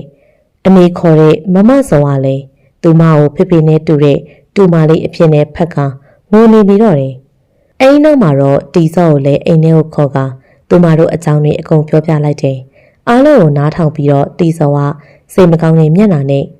အားလုံးတီစောရဲ့အမားတွေပါကွယ်တောသူကိုယူလိုက်တဲ့မောင်လေးကိုတီစောတို့ရဲ့စကားကိုနားမထောင်ရကောင်းလားဆိုပြီးတော့တီစောတို့ကလည်းအမွေပြတ်ဆွန့်လွတ်ခဲ့တာပြီးမှနောက်တားရခဲ့တဲ့သမီးရဲ့မောင်လေးကအိမ်မှာအငယ်ဆုံးဘာမှလှုပ်ရှားမလိုလောက်ကိုနေလို့ရပေမဲ့ကုမ္ပဏီတွေကိုလည်းအုပ်ချုပ်ကနဲ့အိမ်ရဲ့စီးပွားရေးကိုတိုးပွားအောင်လုပ်ခဲ့တာသူ့ကြောင့်ပဲငကိုထက်တီစောတို့လည်းချမ်းသာနဲ့နေခဲ့ရတာပါကွယ်ဒါပေမဲ့မောင်လေးကိုနှင်ချပြီးတဲ့နောက်ပိုင်းမှာတော့ကုမ္ပဏီတွေကမောင်လေးမရှိတော့တိတ်အစင်မပြေခဲ့တော့ဘူးပေါ့ကွယ်တီစောလည်းတက်တလောက်လေးတော့စူးစမ်းပြင်မဲ့မောင်လေးတော့မလုံးတက်မကင်တက်ရှေ့ကိုလည်းကြုတ်ပြီးတော့မမြင်တတ်တော့ကုမ္ပဏီတော်များများသူများကိုလက်လွဲရောင်းလိုက်ရတယ်ကွတီစောတို့နောင်တတွေရပြီးတော့မောင်လေးကိုလည်းလိုက်ရှာပြင်မဲ့ဘယ်မှရှာလို့မတွေ့ခဲ့ပါဘူး ဟုတ်တယ်မမစောကျမနဲ့ကိုစောရွာမှာပဲနေရလောက်ကင်စားတော့ခဲ့ကြတာဒါကြောင့်လေကိုစောဆုံးသွားခဲ့တာငုံနေပါနဲ့တော့ပြီးရတွေလည်းထားလိုက်ပါတော့အင်းမြရဲ့ဒါနဲ့ရန်ကုန်ရောက်လာကြပြီလား9လလောက်ရှိပြီမမစောရဲ့သမီးကကြိုးရောက်လာခဲ့တာရွာမှာနေမတိုးတက်ဘူးဆိုပြီးတော့အရေးစွန့်ပြီးတော့တက်လာခဲ့လိုက်တာသူကကိုစောအတိုင်းပဲကောင်းပါပြီတစွတ်ထိုးဆန်နေဖြစ်ချင်တာကိုလည်းဖြစ်အောင်လို့လုပ်တာသူဒီမှာအခြေကြတော့မှပဲကျမကိုလာခေါ်ပြီးတော့နေကြတာကျမလည်းဒီတိုင်းမနေတတ်လို့အိမ်မှာထမင်းဆိုင်လေးဖွင့်ပြီးတော့တစ်ဖက်တစ်လန့်နေငွေရှာရတာသမီးလေးကလည်းအထက်ချုပ်စက်ရုံမှာအလုပ်ဝင်နေရလေဆိုင်လေးကလည်းရောင်းကောင်းပါတယ်ဟိုဘက်ကအဆောင်ဆိုတော့အဆောင်တူလေးတွေနဲ့တင်လက်မလေးတာရောင်းကောင်းလို့လည်းတော်သေးတာပေါ့သမီးကျောင်းဆက်တက်ဖို့အတွက်ဝင်ငွေပို့တိုးတာပေါ့မမဆိုရင်ဒါရီနောက်ညနေစားပြီးတော့မလုပ်နဲ့တော့အင်းများရှင်ဘာဖြစ်လို့လဲမမဆိုငါတို့ရှိနေရပဲငါတို့နဲ့လိုက်နေပါငါမောင်လေးမရှိတော့ပြင်မဲ့မောင်လေးနဲ့တူတဲ့သမီးလေးကိုအိမ်မှာပဲခေါ်ထားခြင်းနဲ့သမီးလည်းအလိုလွတ်မနေနဲ့တော့တီစောနဲ့လိုက်နေနော်ဖြစ်ပါမလားမမဆိုရဲ့အမေကခွင့်ပြုပါမလားအဲ့အတွက်မပူပါနဲ့အမေကအစောကြီးကခွင့်ပြုပြီးသားပါအင်းမြရဲ့နေလိုက်နေဖို့သာပြင်ထားတော့ဒေါ်အင်းမြမမဆိုရဲ့စကားကြောင့်လေကျေးဇူးတင်တဲ့မျက်နှာနဲ့မမဆိုကိုကြည့်လိုက်တယ်တကယ်ပါသူမအယမ်းပြော့ပါတယ်သူမအတွက်မဟုတ်ပါဘူးသမီးလေးအတွက်ရဲ့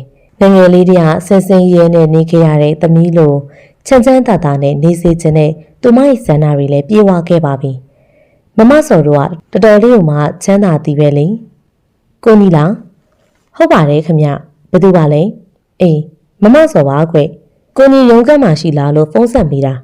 ဟုတ်ရှိပါတယ်မမဆိုကျွန်တော်စောင့်နေပါမယ်အေးဒါဆိုလေမမအခုလာခဲ့မယ်နော်ဟုတ်ကဲ့မမဆိုကသူ့ကုမ္ပဏီရဲ့အရင်ပိုင်ရှင်ပေါ့သူ့ကိုကူညီထားခဲ့တဲ့သူဆိုလည်းမမှားပြီထားပါတော့အခုဘာကိစ္စများပါလဲခဏအကြာမှမမစောရောက်လာတယ်ထိုင်မမစောကျွန်တော်ဘာကူညီရမလဲအေးကွယ်ဒီလိုပါ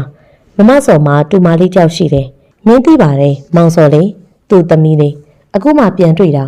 မောင်စောတော့ဆုံးရှပြီရဲ့ကွယ်စိတ်မကောင်းပါဘူးမမစောရပါတယ်ကွယ်ထားပါတော့လိုင်းရင်ကိစ္စကဒီလိုပါသမီးလေးက10တန်းကို2ပါသားနဲ့အောင်ထားလေအခုတော့ကနေပြီးတော့ရန်ကုန်တက်လာပြီးတော့အလုပ်လုပ်တာသူတို့သားမီး2ယောက်ထဲပေါ့ကြောင်ဆက်တက်ဖို့အလုပ်ကလည်းစူးစမ်းနေရပေါ့ကွ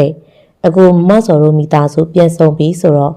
သူအခုလုပ်နေတဲ့အလုပ်ကိုလည်းမလုပ်ခိုင်းတော့ပဲနဲ့ကိုကြီးစီမှာပဲအလုပ်တင်သဘောမျိုးနဲ့ထားကြလို့မစော်ကုမ္ပဏီကိုလည်းသူ့ចောင်းပြီးရင်တော့သူပဲဦးစီးခိုင်းပါလေဒါကြောင့်မလို့ကိုကြီးကိုအကူကြီးတောင်းရတာပါဖြစ်ပါမလားကိုကြီးဖြစ်ပါတယ်မစော်ရဲ့သူကအလုပ်ကိုစိတ်ဝင်စားတယ်ဆိုရင်တော့ကျွန်တော်တို့အပန်းမကြည့်ပါဘူးအလုပ်ကတော့စိတ်ဝင်စားတယ်တဲ့ကိုကြီးရဲ့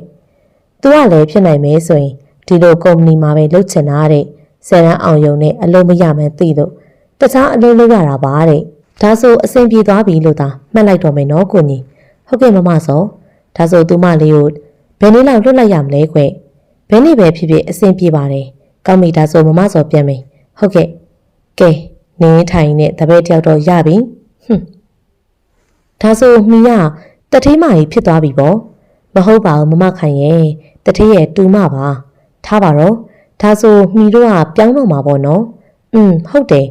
မနှက်ပြန်ဆိုရင်ပြောင်းတော့မှာမမိုးတို့မခိုင်တို့တော့လွမ်းနေတော့မှာပဲအပိုးလေးလျှောက်ပြောနေပြန်ပါပြီသူကဟိုရောက်ရင်တို့တော့မှတတိယပါမလားမသိဘူးမမိုးကလည်းအဲ့လောက်ထိမီးကအောက်ခြေမလွတ်တတ်ပါဘူးနော်အမလီစတာပါဒါဆိုရင်လည်းမီးကမမတို့နဲ့အလုံးမလုပ်တော့ဘူးပေါ့နော်တီစောကသူ့ရဲ့မိတ်ဆွေကုမ္ပဏီတစ်ခုမှာအလုပ်တင်သဘောပြုနေထားပြီးမှတဲ့ကျောင်းတွေပြန်မဖွင့်ခင်အချိန်ထိပေါ့ကျောင်းဖွင့်တော့ကျောင်းတက်ရအောင်ပါလေကံကောင်းလိုက်တာနော်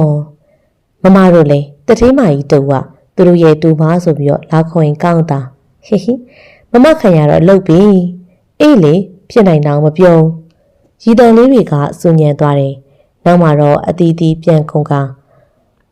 မိရလည်းအိယာကိုဝင်ခဲ့လိုက်တယ်အိမ်မက်ထဲမှာတော့အဲ့ဒီလူကြီးနဲ့ဆုံကားရန်တွေပါတွေဖြစ်လို့ဘာတူလဲတီစော်လွတ်လိုက်တာပါရှင်အော်အင်းဝင်ခဲ့ပါဟုတ်ကဲ့ဟင်မင်းဟာရှင်မင်းကမစော်ရဲ့တူမဆိုတာပေါ့ဟုတ်တယ်ဟုတ်ပါတယ်ကိုအလုံးလုံးရမယ်တထေးဆိုတော့လေမ မမကြောပြောရလည်းမဖြစ်တာကြောင့်ရင်ကြည့်ပဲပြန်ဖြစ်ရတယ်ဒါကိုသိသွားခဲ့တဲ့ဟူလူကြီးကတစ်ဖက်ကိုလက်ကားနဲ့ပြုံးနေတယ်ကဲမီရှင်ဒီလူကြီးငါနာမည်ကိုသိနေပါလားနာမည်သိနေလို့အံ့ဩသွားလားမှန်ဩပါနဲ့မင်းစကားပြောရင်မီးလို့ထည့်ပြောနေလို့သိတာပါသိရပြန်ပြီဒီလူကြီးသူများအတွေ့အကြုံကြိုးပြီးတော့သိနေရပါလားကဲစလိုက်ရအောင်ဟုတ်ကဲ့ပြောပြီးတည်းကတနေကုန်ခန်းနိုင်နေအဲ့ဒီကာယံကြီးဆိုတဲ့လူကြီးကလေလူကိုမညာမတာအသေးတက်နေရတာမသိဘူးတနေကုန်သွားလိုက်ရတဲ့နေရာတွေကလေဖက်နှခုရှိနေပြီလေမမှတ်မိတော့လူလည်းပင်ပန်းလာပြီသူကတော့အေးဆေးပဲပင်ပန်းနေပြီလားအံ့ဩလိုက်တာလူကိုလည်းကြည့်ပါဦးလူမမရုပ်ပေါက်နေပြီဒါတော့မှပင်ပန်းလာလို့မေးနိုင်သေးတယ်မိကြီးကိုမျက်လုံးဖြူကနဲ့ကြည့်လိုက်တယ်ဒါပေမဲ့လေမပင်ပန်းပါဘူးပညာလိုချင်တော့လေအပင်ပန်းခံမှာပေါ့ဟုတ်တာပေါ့ကဲဒါဆိုလေနောက်တနေရာပေါ့အမေရေသေပြီညီမိကိုတော့တကယ်လက်လံပါတယ်သူမညာမတားနဲ့ခိုင်းနေရတော့မှတစ်စက်ကလေးမှပင်ပန်းနေလို့မညီတဲ့အာကမင်းကလေးနောင်သဘောကျနေတဲ့မင်းကလေးမဟုတ်ဘူးဆိုရင်ရင်ခွင်ထဲကိုဆွဲသွင်းပြီးတော့ဖတ်ထားလိုက်ချင်ပါတယ်မမဆိုဘယ်တော့ကြအောင်မလဲအလုပ်ကတော့ပြီးပြီပဲဘဲမှသွားစရာတော့မရှိတော့ပါဘူးနောင်ကားမောင်းနေကပင်သူ့ဘေးကလှိုင်းခတ်တန်ငေးနေမိတယ်မိလောင်မလှပင်မဲ့အရန်ချစ်စရာကောင်းတယ်မိရဲ့တနခါလေးရရှင်ကိုအေးပင်မဲ့လေမိကတ်တွေနဲ့လှပနေတဲ့မမပူလောင်ပင်မဲ့လေရင်ကိုတော့စူဝေးစေတယ်အချင်းဆိုတာဘာလဲလို့သူမသိတော့ဘူးသူမမကိုစိတ်ဝင်စားနေမိပြီဒါကအချစ်လားဆိုတာသူမွေခွဲတတ်ပင်ဘာငင်းနေရလဲတို့ကရုပ်ဆိုးနေလို့လားချစ်ဖို့ကောင်းနေလို့ပါအပေါ်ကြီးပြောနေရဲ့တကယ်အတိပြောနေတာမယုံလားလာနာထောင်ကြည့်ပါလားကျွန်တော်နှလုံးခုန်တန်းနေကိုမမနဲ့မြည်နေတာအပြောလျောက်လေချိုးနေရပဲအချစ်တွေလည်းချိုးပါတယ်နီးစမ်းကြည့်ပါလားနော်ကားလေးထိုးရက်သွားကနဲ့အရေးနှစ်ခုပိုးကတ်သွားတယ်ချစ်တယ်လို့မပြောဘဲနဲ့ချစ်သူတွေဖြစ်သွားခဲ့ကြတာအစမ်းသာနော်နောက်ဒီချိန်မှာတော့မမရဲ့မျက်နှာလွဲပြီးတော့ဘာမှမမြင်တော့ဘူးမမရဲ့ပူလောင်စေတဲ့အလှတွေကလည်းသူ့ရဲ့ရင်ပတ်ထဲမှာတရှိန်ထိုးနေရာယူနေတော့မီးဆိုတဲ့တော်ပန်လေးကဘယ်တော့မှရောက်သွားမှန်းတော့မှမသိတော့ပါဘူး sorry ပါမီအလုပ်ကအဆင်ပြေလားပြေပါလေတီစောဦးကရန်ကြီးစီကနေပြီးတော့ပညာရေးတော်ရနေပါတယ်သူကနိုင်ငံခြားအဖွဲ့တွေတော်တော်လေးကိုယူလာခဲ့တာပဲ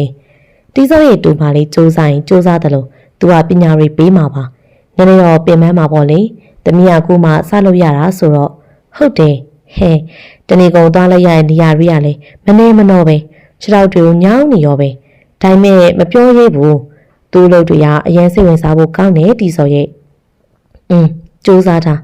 လူချင်းလည်းအစီပြောင်လို့နေအောင်နော်ဟာတီစောကလည်းကဲနားတော့ဟုတ်ဟဲ့ကောင်မလေးအမလေးလမ်းလိုက်တာညကတီစောနဲ့ပြောတဲ့စကားတွေပြန်တွေးနေတော့မှပဲပြုံးကနေခေါ်လိုက်တဲ့ဦးညီကြောင့်မိတုံသွားတယ်ဘာခိုင်းမလို့လဲငါ့ကိုဖုန်းခဏပေးရောဖုန်းဆက်မလို့ကားတကာဖွင့်ထားဟုတ်ရှော့ပင်းမော်တစ်ခုရဲ့ကားပါကင်တစ်ခုမှာဆိုင်လေးကိုလေ့လာပြီးတော့ပြန်လာညီဖုန်းပြောနေတော့မှပဲကားတစ်စီးကဘက်ဆုပ်ပြီးတော့တရှိန်တိုးသူရှိအောင်မောင်းလာတယ်ဦးညီနောက်ကကားမိအတန်ကိုအကြားမှာပဲနောက်လေကြည့်လိုက်တော့ရေကလေးမြင်လိုက်ရတဲ့ကားကောင်တစ်ခုနဲ့တူတူလူကတွန်းထုတ်ခံလိုက်ရကဖုန်းကလည်းလင်းထွက်သွားပြီးနှစ်ပတ်သုံးပတ်ခန့်နှစ်ယောက်သားလုံးထွေးကနဲ့လိမ့်သွားကြတယ်ရက်သွားတဲ့အချိန်မှာတော့ညီရအောက်ကနေရောက်ကမိရလည်းညီကိုဖက်ကနဲ့တတိလစ်နေတယ်မိဘာဖြစ်သွားလဲမိဦးညီဘာဖြစ်သွားသေးလဲခိုင်းမိသွားသေးလားအစင်ပြည့်လားလဲနေရကနေမထနိုင်သေးပဲရင်ဘတ်ပေါ်ကမိကိုလည်းပါလေးပုတ်ကနဲ့ခေါ်လိုက်တော့မိတတိယလာတယ်နှစ်ပတ်သုံးပတ်လိမ့်သွားခဲ့တဲ့အရှင်ကြောင့်လေတရေပင်တသေးလေးနဲ့စီးထားတဲ့မိရဲ့တင်မားပေါ်မှာဝဲနေတဲ့သပင်ရှင်လေးတွေကလည်းတရေပင်ပြက်ကနဲ့ညီရဲ့ကိုပေါ်လွှမ်းကြုံထားသလိုဖြစ်သွားတယ်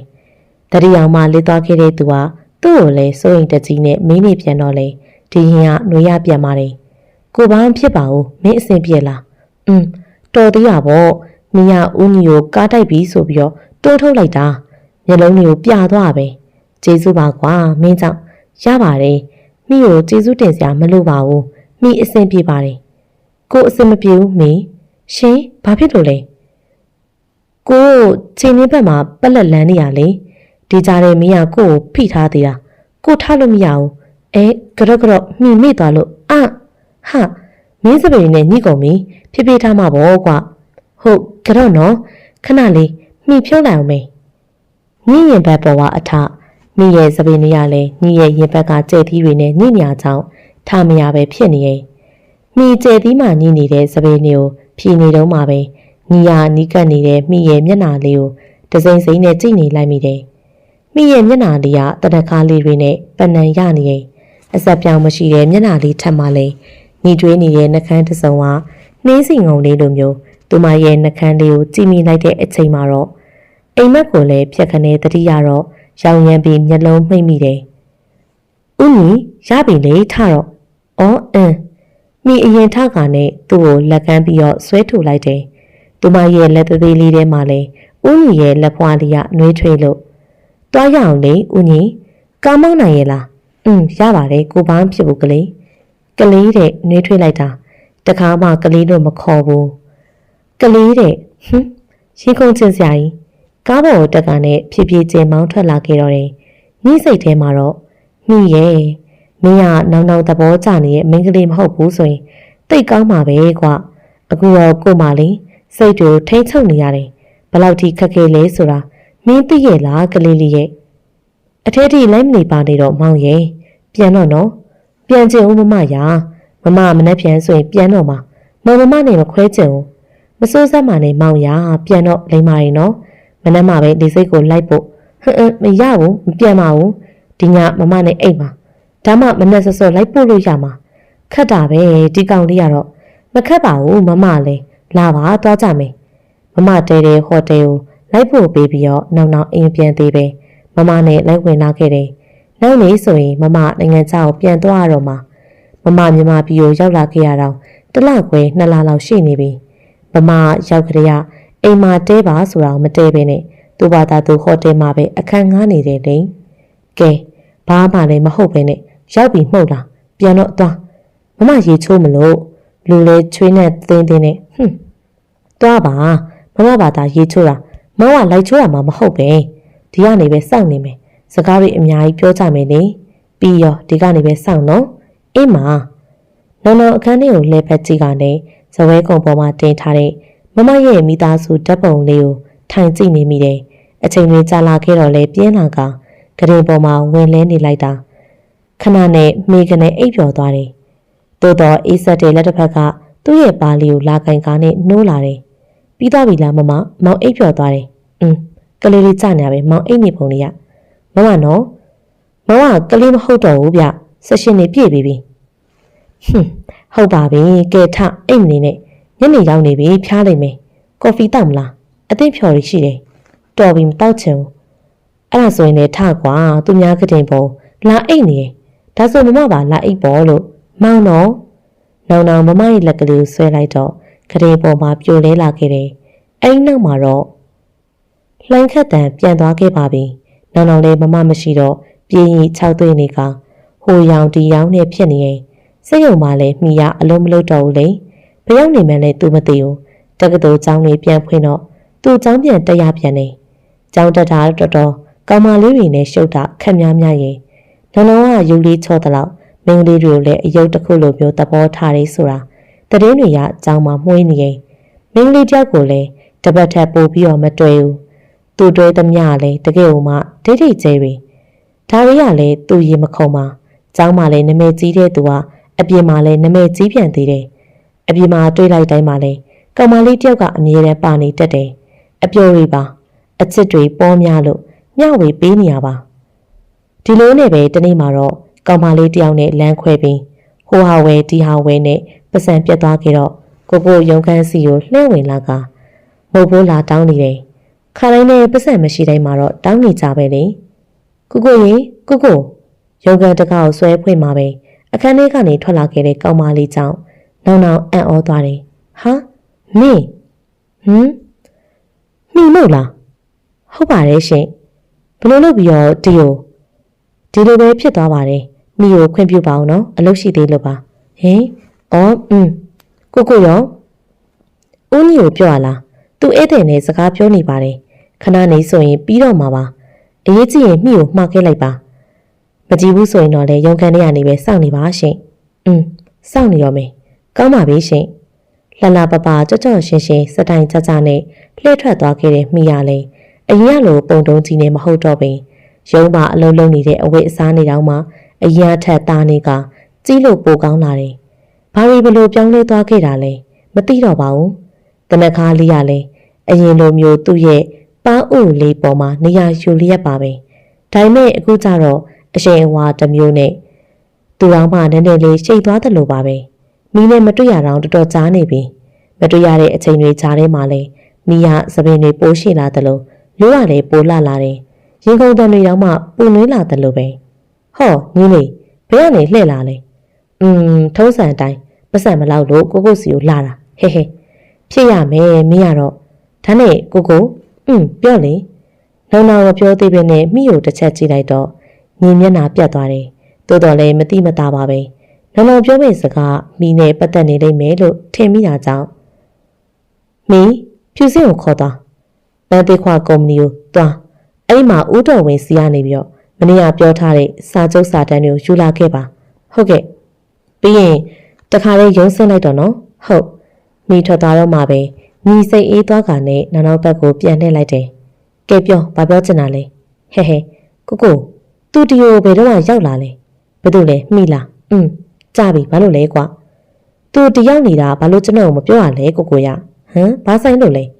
ကျွန်တော်ပြောရဲ့ပန်းလေးဆိုတာသူ့ပဲဗျကိုကလည်းကိုမင်းတခါမှမပြောတာကိုဘယ်လိုသိမှာလဲကွာဟုတ်သားပဲဟီအခုကိုသိပြီဆိုတော့ကျွန်တော်ကိုညီပဲကိုကဘာကိုညီရမှာလဲကျွန်တော်နဲ့သူ့ကိုအောင်သွဲပေးလေဟာဒါတော့ဖြစ်ဘူးကိုကအကြီးလေအကြီးကအငယ်တွေကိုအောင်သွဲပေးလို့မဖြစ်ပါဘူးကွာဒါဆိုကျွန်တော်ကိုအလုံးမှာတွင်းပေးညီကចောင်းတစ်ဖက်နဲ့လေဘယ်လိုလုပ်ပြီးတော့အလုံးလုံးမှာလဲចောင်းပြအောင်လို့အရင်တက်ပါကွာပြီးမှပဲလှုပ်ချင်တပါဆိုလဲလှုပ်ပေါ့ဒါဆိုမိရရောသူကရောចောင်းမတက်ဘူးလားကိုတက်တယ်အဝိတင်ယူထားလေသူကစီးပွားရေးကိုစိတ်ဝင်စားလို့တဲတဲမဲမဲလေ့လာနေတာចောင်းပြရနဲ့သူ့အတော်ကုမ္ပဏီမှာဦးစီးမှာလေဒါနဲ့သူကဘယ်ကနေဘလို့အစတော့ကကျွန်တော်တွေ့တာမိမိရဲ့စိတ်ုံမှာအလို့သမားဘဝနေပါအခုကြတော့ညီနန္ဒကိုလည်းမိနဲ့ပတ်သက်တဲ့အကြောင်းတွေသူတည်သမျှပြောပြလိုက်တယ်မဟုတ်ရင်ပေးရှင်နေဦးမှာလေသူကတတိမာကြီးဖြစ်တော့မှာပေါ့ကဲပါမဟုတ်ဘူးယူမှာမဟုတ်ဘူးလားဟုတ်ရော့ယူသွားညီနန္ဒကိုတော့အန်ဆွဲရကနေနှစ်သိန်းထုတ်ပေးလိုက်တယ်ပတ်စံရသွားခဲ့တဲ့နောင်ကလည်းညီကိုနှုတ်ဆက်ကားနဲ့ပြန်သွားတယ်သူသိတယ်နောင်နေပြီသူ့ရဲ့ရုံခန်းစီကိုနောင်လာတော့မယ်ဆိုတာဘယ်လိုလုပ်ရမှာလဲမိရဲ့တစ်ဖက်ကညီတစ်ဖက်ကချစ်ရတဲ့သူကြိုင်တော့ကိုတော့ယူတော့မယ်ထင်တယ်ကွာမိရုံးစင်းလာခဲ့တော့ကားစောညာကြောင်လေလာမချိုးသေးတော့ဒီတိုင်းလေးကားငါပြန်လာခဲ့ရ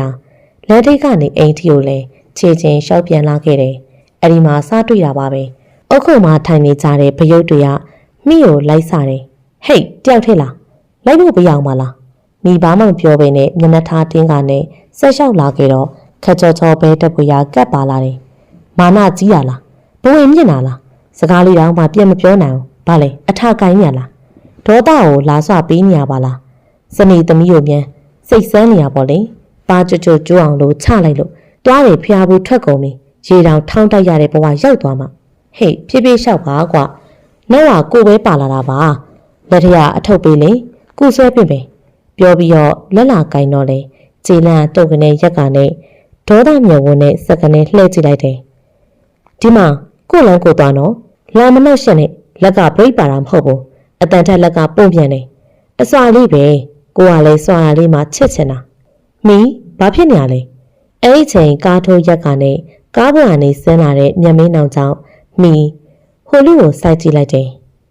ဒီလိုကိုလန်းကိုမသွားပဲနဲ့ပတ်စံလာချင်းနေရလေမီးလည်းမသိပဲနဲ့ဟာမဟုတ်ဘူးလေ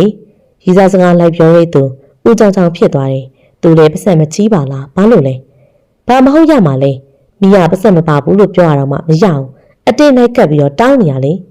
မင်းရလေကွာရုပ်ပြအောင်တော့မှမကတ်နဲ့လေရော့9000ယူသွား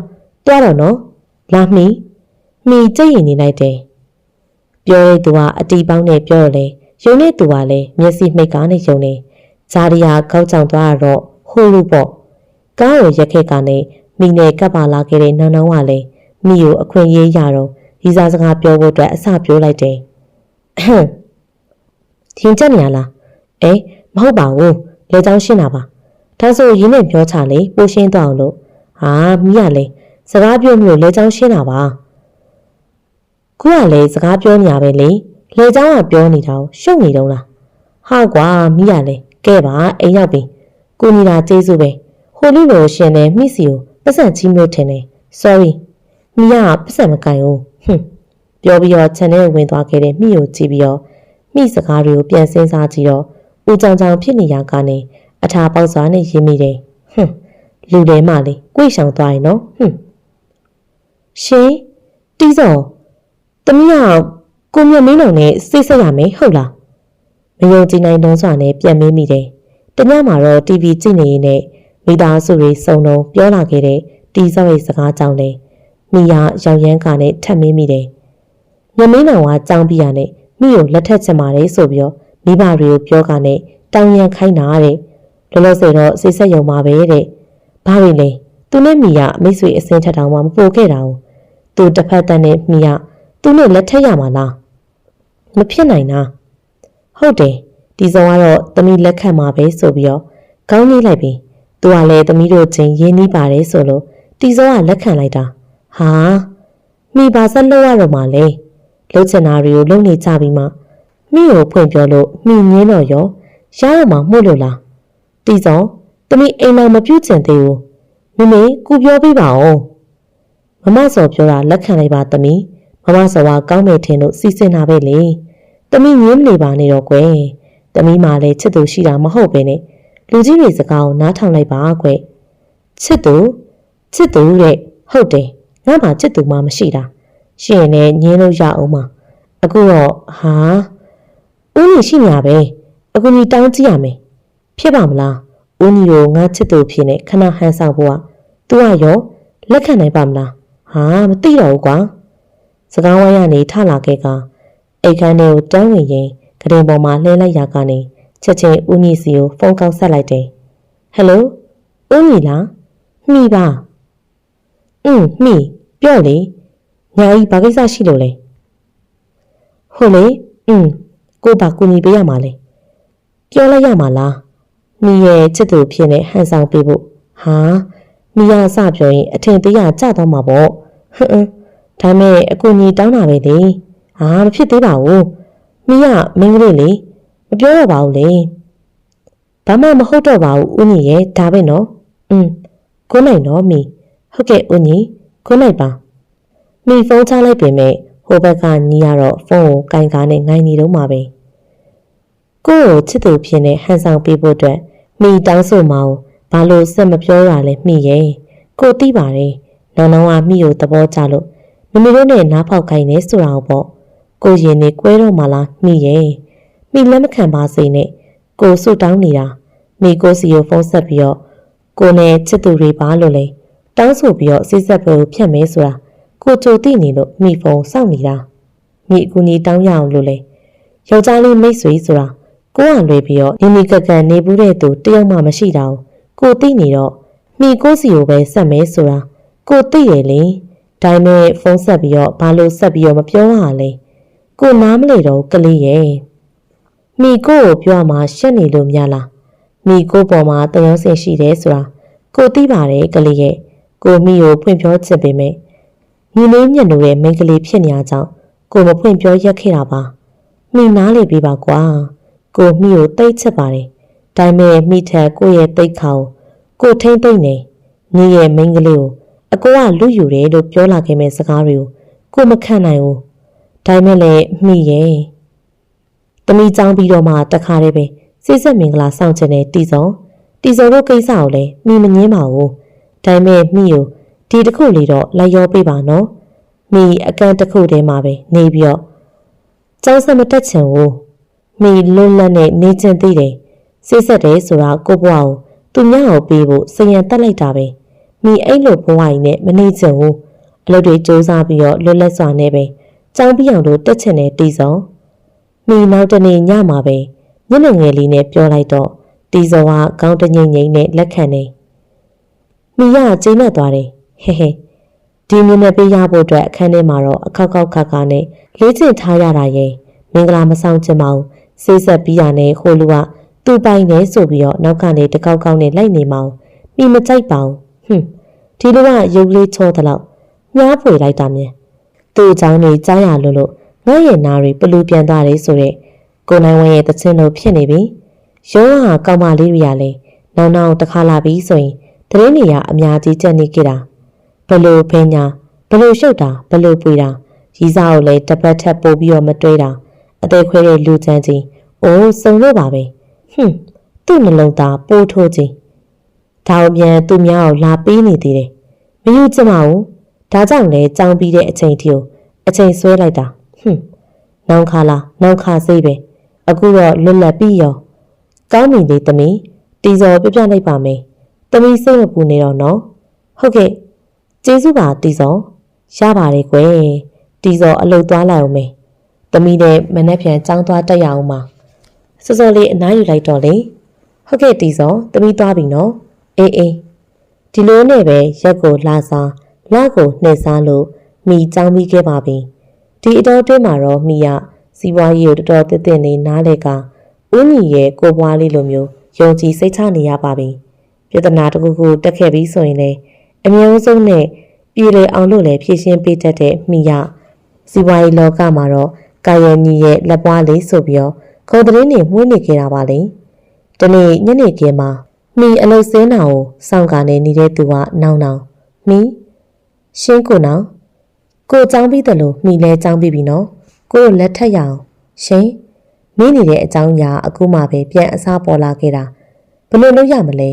မိထပ်ပြီးတော့ဘယ်အကြောင်းအရာနဲ့အချိန်ဆွဲရပါအောင်မလဲမိပဲပြောခဲ့တာလေចောင်းပြီးမှဆိုလို့ကိုចောင်းပြီးတဲ့အချိန်ဒီကိုစောင့်နေခဲ့တာရီးစားတွေမှုလို့ပေါက်နေအောင်လို့ထားပြီးတော့မိကိုစောင့်နေတာတဲ့အံ့ဩစရာကြီးမိအချိန်ထက်မဆွဲပါနဲ့တော့မိရဲ့ကိုရီးယားမငေတော့ဘူးလေဟုတ်ကဲ့ပါတီဇော်နဲ့မိအကြောင်းပြန်လိုက်ပါမယ်နော်ကောင်းပြီမိဒါဆိုကိုပြန်တော့မယ်ဟုတ်ကဲ့စိတ်ကြီးရဲ့ညစ်ပါဘယ်လိုတော့လုပ်ရပါမလဲဦးညီရဲ့မိပါလို့ရမှာလဲဦးညီစိတ်တရားဘာတွေရှိနေလဲဆိုတာမိကိုဖွင့်ပြောလိုက်ပါတော့လားရီဝေဆွေးတရားနေတဲ့မျက်ဝန်းနေနဲ့မိကိုငဲမနေပါနဲ့တော့တတိနဲနေတယ်ဆိုရင်လေအချိန်တော်နောင်သားတွေနဲ့ပိုက်ထွေးရမယ်နော်မိဦးညီရဲ့ရင်ထဲမှာဘာတွေဖြစ်နေလဲဆိုတာသိနေတယ်လို့ပဲဒါပေမဲ့ဦးညီရမှာထုတ်မပြောတာမိယာအစာပြောလို့ကောင်းမလားခက်တာပဲမင်းကလေးဖြစ်ရလေရှင်အော်တော်လာမီအင်းလေမိသဘောပါဟိုမောမိအတွက်ပညာရေးအများကြီးရမယ်ကိစ္စရဲ့ဒါပေမဲ့ကိုနဲ့နှစ်ယောက်တည်း3ရက်ခီးဆိုတော့မိဘက်ကနေမလိုက်နိုင်လေရပါတယ်ကိုကတော့တွားရမှာအလုပ်ကအရေးကြီးလို့ကိုကမိကိုစီးပွားရေးလောကမှာနာမည်တစ်လုံးနဲ့ရက်တည်နိုင်အောင်လို့ရသမျှပညာတွေကိုလေ့လာစေချင်တာပါမိလိုက်ချင်ပါတယ်တီဇော့ကိုခွင့်တောင်းကြည့်အောင်မယ်လေအော်စီယိုဦးညီနဲ့စီးပွားရေးအလုပ်သွားလုပ်မှာဆိုတော့မိအတွက်ပညာတွေလည်းအများကြီးရဖို့အတွက်တေချာနေမှတော့မိလိုက်ဖို့များပါတယ်ဦးညီအင်းလေမိမေးကြည့်ပါဦးလူကြီးတွေခွင့်ပြုမှကိုတော့လိုက်စေချင်တယ်တော်ကြာနှစ်ယောက်တည်းသွားမှာဆိုတော့မိဘကအဆင်မပြေမှာစိုးလို့ပါဟုတ်ကဲ့ပညာတွေရမှာဆိုတော့လေမိလိုက်ချင်တာပေါ့ဒီစောကလည်းလိုက်ခွင့်ပြုတယ်လိုက်သွားပေါ့တဲ့မဟုတ်လေဦးညီကနောင်နဲ့ညီကိုတွေပဲလေမကြခင်အမျိုးတော့ရတော့မှာပဲကိုတဲ့ဒီလိုနဲ့မိတို့အော်စီကိုထွက်လာခဲ့ကြပါဦးတယ်ပြန်လာရင်တော့စိတ်ဆက်ပွဲရအသင်စောင့်ကြုံနေမှာပါတခါတည်းအပီး2ယောက်တည်းထွက်သွားရရင်ရောကောင်းပါပဲနော်ဟော့ဗျာညီအတန်ထွက်သွားတဲ့အထိဖြစ်သွားတယ်ဖြစ်ပုံကလေရင်ကို2ယောက်တည်းစီးကြတော့ထွက်လာခဲ့ပြီးတိတ်မကြမီမှာပဲအိပ်ပျော်သွားကနဲ့သူကတော့ laptop တစ်လုံးနဲ့အလုပ်ရှုပ်ပြီးတော့မိကိုလှည့်မကြည့်ဖြစ်ပြီအလုပ်တွေပြီးလို့ငဲ့အကြည့်မှာပဲသူ့ရဲ့ပခုံးခေါင်းအုံးမှတ်နေပုံပဲလက်တစ်ဖက်ကနေလည်းသူ့ရဲ့လက်ပေါ်တင်ထားသေးတယ်ညီရင်ထဲမှာလည်းကြည်ကြည်နူလေးဖြစ်မိတယ်အချိန်တွေကတသက်လုံးဒီအတိုင်းလေးပဲရက်ထားရင်ကောင်းတာနော်ဒီလိုနဲ့ရောက်ကနီးမှာပဲမိနိုးလာခဲ့ကအချင်းမူတူနဲ့မျက်လုံးစုံမိတ်ကနဲ့ပေကလပ်လှုပ်ပြီးတော့သူ့ကိုကြည့်လာတယ်နိုးပြီလားအိပ်ပုံတစ်ချိန်လုံးအိတ်ညာပဲဦးညီကမနဲ့စောစောသွားမှာဆိုတော့ မိယာညကောင်းကောင်းအိတ်မပြောဘူးလေလက်လန်နိုးနေတာအဲ့ဒါနဲ့မထူးပါဘူးဆိုပြီးတော့မအိတ်တော့ပဲနဲ့ယူစရာရှိရာတွေယူပြီးတော့ထိုင်နေလိုက်တာလေမိုးလင်းရောဒါကြောင့်မလို့အခုအိတ်ချင်နေတာအိတ်ချင်မနေနဲ့တော့ရောက်တော့မှာဟိုမှာတိုက်ခန်းဝယ်ထားရှိတယ်အဲ့ဒီရောက်မှပဲအနားယူတာပေါ့အခုတော့ပြင်ဆင်ဆရာရှိရတယ်ပြင်ဆင်ထားတော့ကြဧည့်သည်နဲ့စကားပြောတော့မှဦးကြရိုက်နေဦးမယ်ဟဲဟုတ်ကဲ့ပါဒါနဲ့လေပြောဦးညီအိမ်မှာတနခါလိမ့်ဖို့ရှိလားဟောဗျာမရှိဘူးလားဘယ်ရှိမှလဲကွာကိုကအလုံးနဲ့လာတာကိုအရင်ကကြောင်းတက်လို့နေတော့ကလေကိုကယောက်ျားလေးတွေဘယ်လိုလုပ်ပြီးတော့တနခါလိမ့်မှာတော့မိရဲ့ဟုတ်သားပဲနော်တွေ့တွေ့ငငယ်လေးပြောနေတဲ့မိကိုကြည့်ပြီးတော့ညီတဘောကြမစုံပေါပေါရှာရှာတနခါလိမ့်ဖို့တဲ့အလုပ်ကိစ္စတွေပြီးလို့ပြန်လာခဲ့တဲ့အချိန်မှာပဲစေဆက်ပွဲရကြိုဆိုနေပါပြီညနေခင်းမှာရောက်တော့နောက်တနေ့ညနေခင်းမှာပဲလူကြီးဆောင်ရနဲ့စေဆက်ပွဲကျင်းပဖို့ရန်နှစ်ဖက်မိဘတွေကမလာကြသေးတဲ့ရှေ့နေတွေနဲ့လူကြီးတွေသာစောင့်ဆိုင်နေကြပါတယ်ဒါပေမဲ့နောက်မျက်နှာတော့အလိုမကျပါဘာမှဖြစ်နေလို့လည်းမသိမျက်နှာတင်းနေတယ်တားညီပဲသွားလဲမေးဘဲဆိုလာပဲအလုပ်ကိစ္စအရေးကြီးလို့တဲ့ဖေးရဲ့ဦးညီရဲ့မိဘတွေပြောတာကိုနားထောင်ပြီးမိတွေးနေမိတာအလုံးမှာအရေးကြီးတာတကူမှမရှိပါဘူးသိကြတယ်ဦးညီဒီစိတ်ဆက်ပွဲကိုတမင်ရှောင်းနေတာအဲ့ဒီချိန်ဖေဖေကြီးဟဲ့ဘေးကကလေးလေးလေကြည့်ပါဦးနောက်စီကိုပြေးသွားတာနောက်ငယ်ကအတိုင်းတပုံဆန်နေပါပဲလားဖေဖေကြီးဟင်မင်းကငါ့ကိုခေါ်လားဟုတ်တယ်လေဖေဖေကြီးကိုခေါ်တာလေဖေဖေရဲ့စကားတက်တဲ့ကလေးလေးကလည်း5 နှစ်အရွယ်ပါမျက်လုံးနဲ့နှာခမ်းနောက်ကိုတူကာနဲ့မျက်နှာပုံကလည်းတစုံတယောက်နဲ့တူနေတယ်လို့မောင်ဟင်မမဟဲသမီးလှိုင်းခတ်တန်ဘာတွေဖြစ်နေရလဲဖေဖေနဲ့မမေကလေးလေးကနောက်ထိုင်နေတဲ့ပုံတက်ထိုင်ကာနဲ့မစင်းတော့ပင်ခဏနေတော့မောင်ဆိုတဲ့အတန်နဲ့တူတူလှိုင်းခတ်တန်ဝင်လာတယ်သူမဝင်လာခဲ့ပြီးရဲ့နောက်မှပဲညီလောက်လာကနောက်နဲ့ကလေးကိုလည်းကြည့်ကာနဲ့မေးလိုက်တယ်မမဘယ်ရဘလို့မမေဒီမှာလာထိုင်နေဖေဖေကြီးကလည်းမမေကြီးကိုခေါ်လေရှင်ကိုနောင်ရှင်တို့တွေကဘာတွေလဲမိရဲ့အံ့ဩမှုစွတ်နေတဲ့စကားကြောင့်နောက်မျက်နှာပြတ်သွားကလိုင်းခတ်တန်ဝင်ပြောလိုက်တယ်ဒီကညီမလေးမမပြောပြပါမယ်မမအရင်9 နှစ်ကဒီကိုအလုံးနဲ့လာရင်နဲ့ညမင်းနောင်နဲ့ချစ်သူတွေဖြစ်ခဲ့ကြပါတယ်ရှင်ဟုတ်ပါတယ်ဒီကလူကြီးတွေကလည်းကတော့ပါနော်ကျမမပြန်ခင်တညမှာပဲမောင်နဲ့အချစ်နဲ့ကြုံခဲ့ကြပါတယ်။အိုးလှိုင်းခတ်တဲ့စကားကြောင့်မိမျက်နှာရေကနေဖြစ်သွားတယ်။ဟုတ်ပါတယ်ဒီကလေးကတကယ်တော့မောင်နဲ့ရခဲ့တဲ့ကလေးလေးပါ။မောင်ကိုဝင်ကိုဟိုမှာပဲမွေးခဲ့တာမိမိကလည်းဆုံးသွားခဲ့တော့ကြာစင်းနေတဲ့မိမိရဲ့အလုပ်တွေကိုပြန်နေထူထောင်ပေးနေရနဲ့မြမပြည်ကိုပြန်မလာခဲ့နိုင်တာပါ။အခုလိုင်းပြန်လာပြီမို့လို့လိုင်းတို့သားမီးကိုလက်ခံပေးဖို့အတွက်အဒီနဲ့အန်ကေကိုတောင်းဆိုပါတယ်။ကိုနောင်ရှင့် sorry ပါမီကိုခွင့်လွတ်ပါလို့ကိုမပြောလို့တော့ပါဘူးမီရှက်စိတ်ကြောင့်မလို့အိမ်ထဲကနေထွက်ပြေးလာခဲ့ပါရဲ့မီဖယ်သွားမှလေမသွားနဲ့လေမီနီးရဖြစ်ပုံခြုံငုံသုံးသက်ကနဲ့နားလေသွားတော့မီနောက်ကိုပြေးလိုက်သွားတယ်နောင်ကလည်းအဒီစုံနဲ့ဒီကအဒီအေးမြောက်ရောဖော်ဖော်ပါကျွန်တော်တောင်းပန်ပါတယ်ဒီကိစ္စနှစ်ဖက်လူကြီးတွေပဲသိတာဆိုတော့ကျွန်တော်တခုပြောချင်ပါတယ်တကယ်တော့ကိုကမိကိုချစ်နေရပါကျွန်တော်ကိုရဲ့အခန်းထဲကိုဝင်ကိုရဲ့တရားရီစာအုပ်ကိုတွေ့လို့ဖက်ကြည့်လိုက်မိတာပါကိုကမိကိုချစ်နေတယ်ဆိုတာကျွန်တော်သိလိုက်ပါတယ်ဒါကြောင့်နားနဲ့မနာဖွားနေတာပါကျွန်တော်ကတားနဲ့ဇနီးနဲ့ဖြစ်သွားလို့ဒီစကားကိုပြောတာမဟုတ်ပါဘူးကိုမိနဲ့လက်ထပ်ပေးဖို့အတွက်ကျွန်တော်တောင်းဆိုပါတယ်တကယ်တော့မိကလူကြီးတွေစကားကိုပဲနားထောင်တာကျွန်တော်မချစ်ပါဘူးသူချစ်တာကိုပါဒါကြောင့်မလို့ကိုနဲ့မိကိုလက်ထပ်ပေးလိုက်ကြပါနော်ကျွန်တော်ကတော့မမနဲ့ဟိုလိုက်သွားပါတော့မယ်အေးလေသူတို့ချင်းချစ်နေကြတယ်ဆိုတော့လေလက်ထပ်ပေးလိုက်ကြတာပေါ့ဒီစော်လေရိမ့်မိတယ်လို့တော့ရှိပါတယ်တားနောင်ရဲ့ဒါမဲ့လေတားနောင်နေရပြောဆိုပြီးနေတော့ဟုတ်ကဲ့ပါဒါဆိုဖေဖေနဲ့မေမေကိုတာကတော့ခဲ့ပါတယ်တာမမနဲ့ဟိုလိုက်နေပါတော့မယ်မိသားစုတွေအစဉ်ပြေသွားကြတော့လေဝမ်းသာစရာပါပဲလေနောက်ရဲ့ပြောပုံကြောင့်မိနဲ့တားညီကိုလေလူကြီးတွေကလက်ထပ်ပေးလိုက်ကြပါတယ်မင်္ဂလာပွဲမှာတော့တောသူမလေးຫນွေနေရသူတို့သမီးအရန်လေးပေါ့ကွယ်မမိုးနဲ့မမခိုင်ရတော့ သူတို့သားသူတို့သမီးကိုကြည့်လို့သဘောတကျချင်းလက်ခုပ်တီးပြီးအားပေးနေကြပါတယ်မင်္ဂလာပွဲကြီးအထမြောက်ခဲ့ပါပြီမိရဦးညီကိုမကြည့်ရဲတလို့ညီခင်များမှလည်းမိကိုစကားကောင်းကောင်းမပြောရဲပဲညအရောက်မှာတော့မိရှင်ဦးညီဘာခိုင်းမလို့လဲစကားခဏလောက်ပြောချင်လို့ရှင်ဟုတ်ကဲ့မိဦးညီထိုင်နေတဲ့မင်္ဂလာကတင်ပေါ်မှာမဝေမရဲနဲ့ဝင်တိုင်ကခေါင်းငုံနေတယ်တကယ်တော့လေကိုကမိကိုပိုင်ဆိုင်ရလို့ကျေနပ်နေရပါရှင်ဒီမှာကိုယ့်ရဲ့တရားရီစားအောင်လေမိဖက်ကြည့်ပါကိုရင်ဝင်ချိုးလာအောင်မယ်ပြောပြီးတော့ရေချိုးခန်းနဲ့ဝင်သွားခဲ့တော့မိကြောင်တောင်လေးနဲ့စာအုပ်မဲလေးကိုကြည့်ကနဲ့ဖက်ကြည့်လိုက်တယ်စာအုပ်တရားအကြောင်းအရာတွေကမိကိုကားနဲ့ဝင်တိုက်မိပြီးကြတဲ့စာချင်းပြီးတာတွေအိမ်မက်မက်ခဲ့တာတွေနောက်ကိုနောင်သဘောကျနေတဲ့မိန်းကလေးမို့လို့သူနောက်ဆုတ်ခဲ့တာတွေမိကိုအယမ်းချစ်တာတွေအခုမိဘတွေရဲ့စီစဉ်မှုကြောင့်မိကိုပိုင်ဆိုင်ခွင့်ရခဲ့လို့ကျေနပ်နေရတာတွေဒါတွေဖက်ရင်းနဲ့ပဲမိရင်ခုန်တန်နေမြန်လာခဲ့ပါတယ်။အော်ဦးညီကသူ့မောင်တိတ်ချစ်တာပါလား။အိမ်တို့တွေးကနဲ့ဝမ်းသာမှုကြောင့်လေမျက်ရည်လေးတွေပင်လဲလာခဲ့တော့တယ်။မိဖက်ပြီးပြီလား။ရှင်ဟုတ်ဖက်ပြီးပါပြီ။ဒါဆိုကိုစိတ်တဘောမိတိပြီးပြီဆိုတော့မိရဲ့စိတ်တဘောကိုတိခွင့်ရချင်တယ်မိ။ဟုတ်လေမိဦးညီလက်ကဘာလဲမိရေချိုးပြီးတော့ပစိုးလေးနဲ့တီရှပ်လက်တို့လေးဝတ်ထားတဲ့ဦးညီရဲ့ဘဲဘက်လက်ကဝတ်မှာလဲကျဲပွင့်ပုံတတူလေးနှစ်ခုခါတိုင်းသတိမထားမိတာလက်ရှိဝေးကနဲ့နိုင်ပတ်ထားတာကြောင့်ပါလက်ကတတူအော်ကိုเจ้าတို့ကတငယ်ချင်းတွေနဲ့လောင်းပြီးတော့ထိုးထားလေကြားပါပြီဘာလို့လဲဟုတ်ဘာပြောလို့ပြောမှန်းမသိအောင်လို့စွန့်အားသွားခဲ့တယ်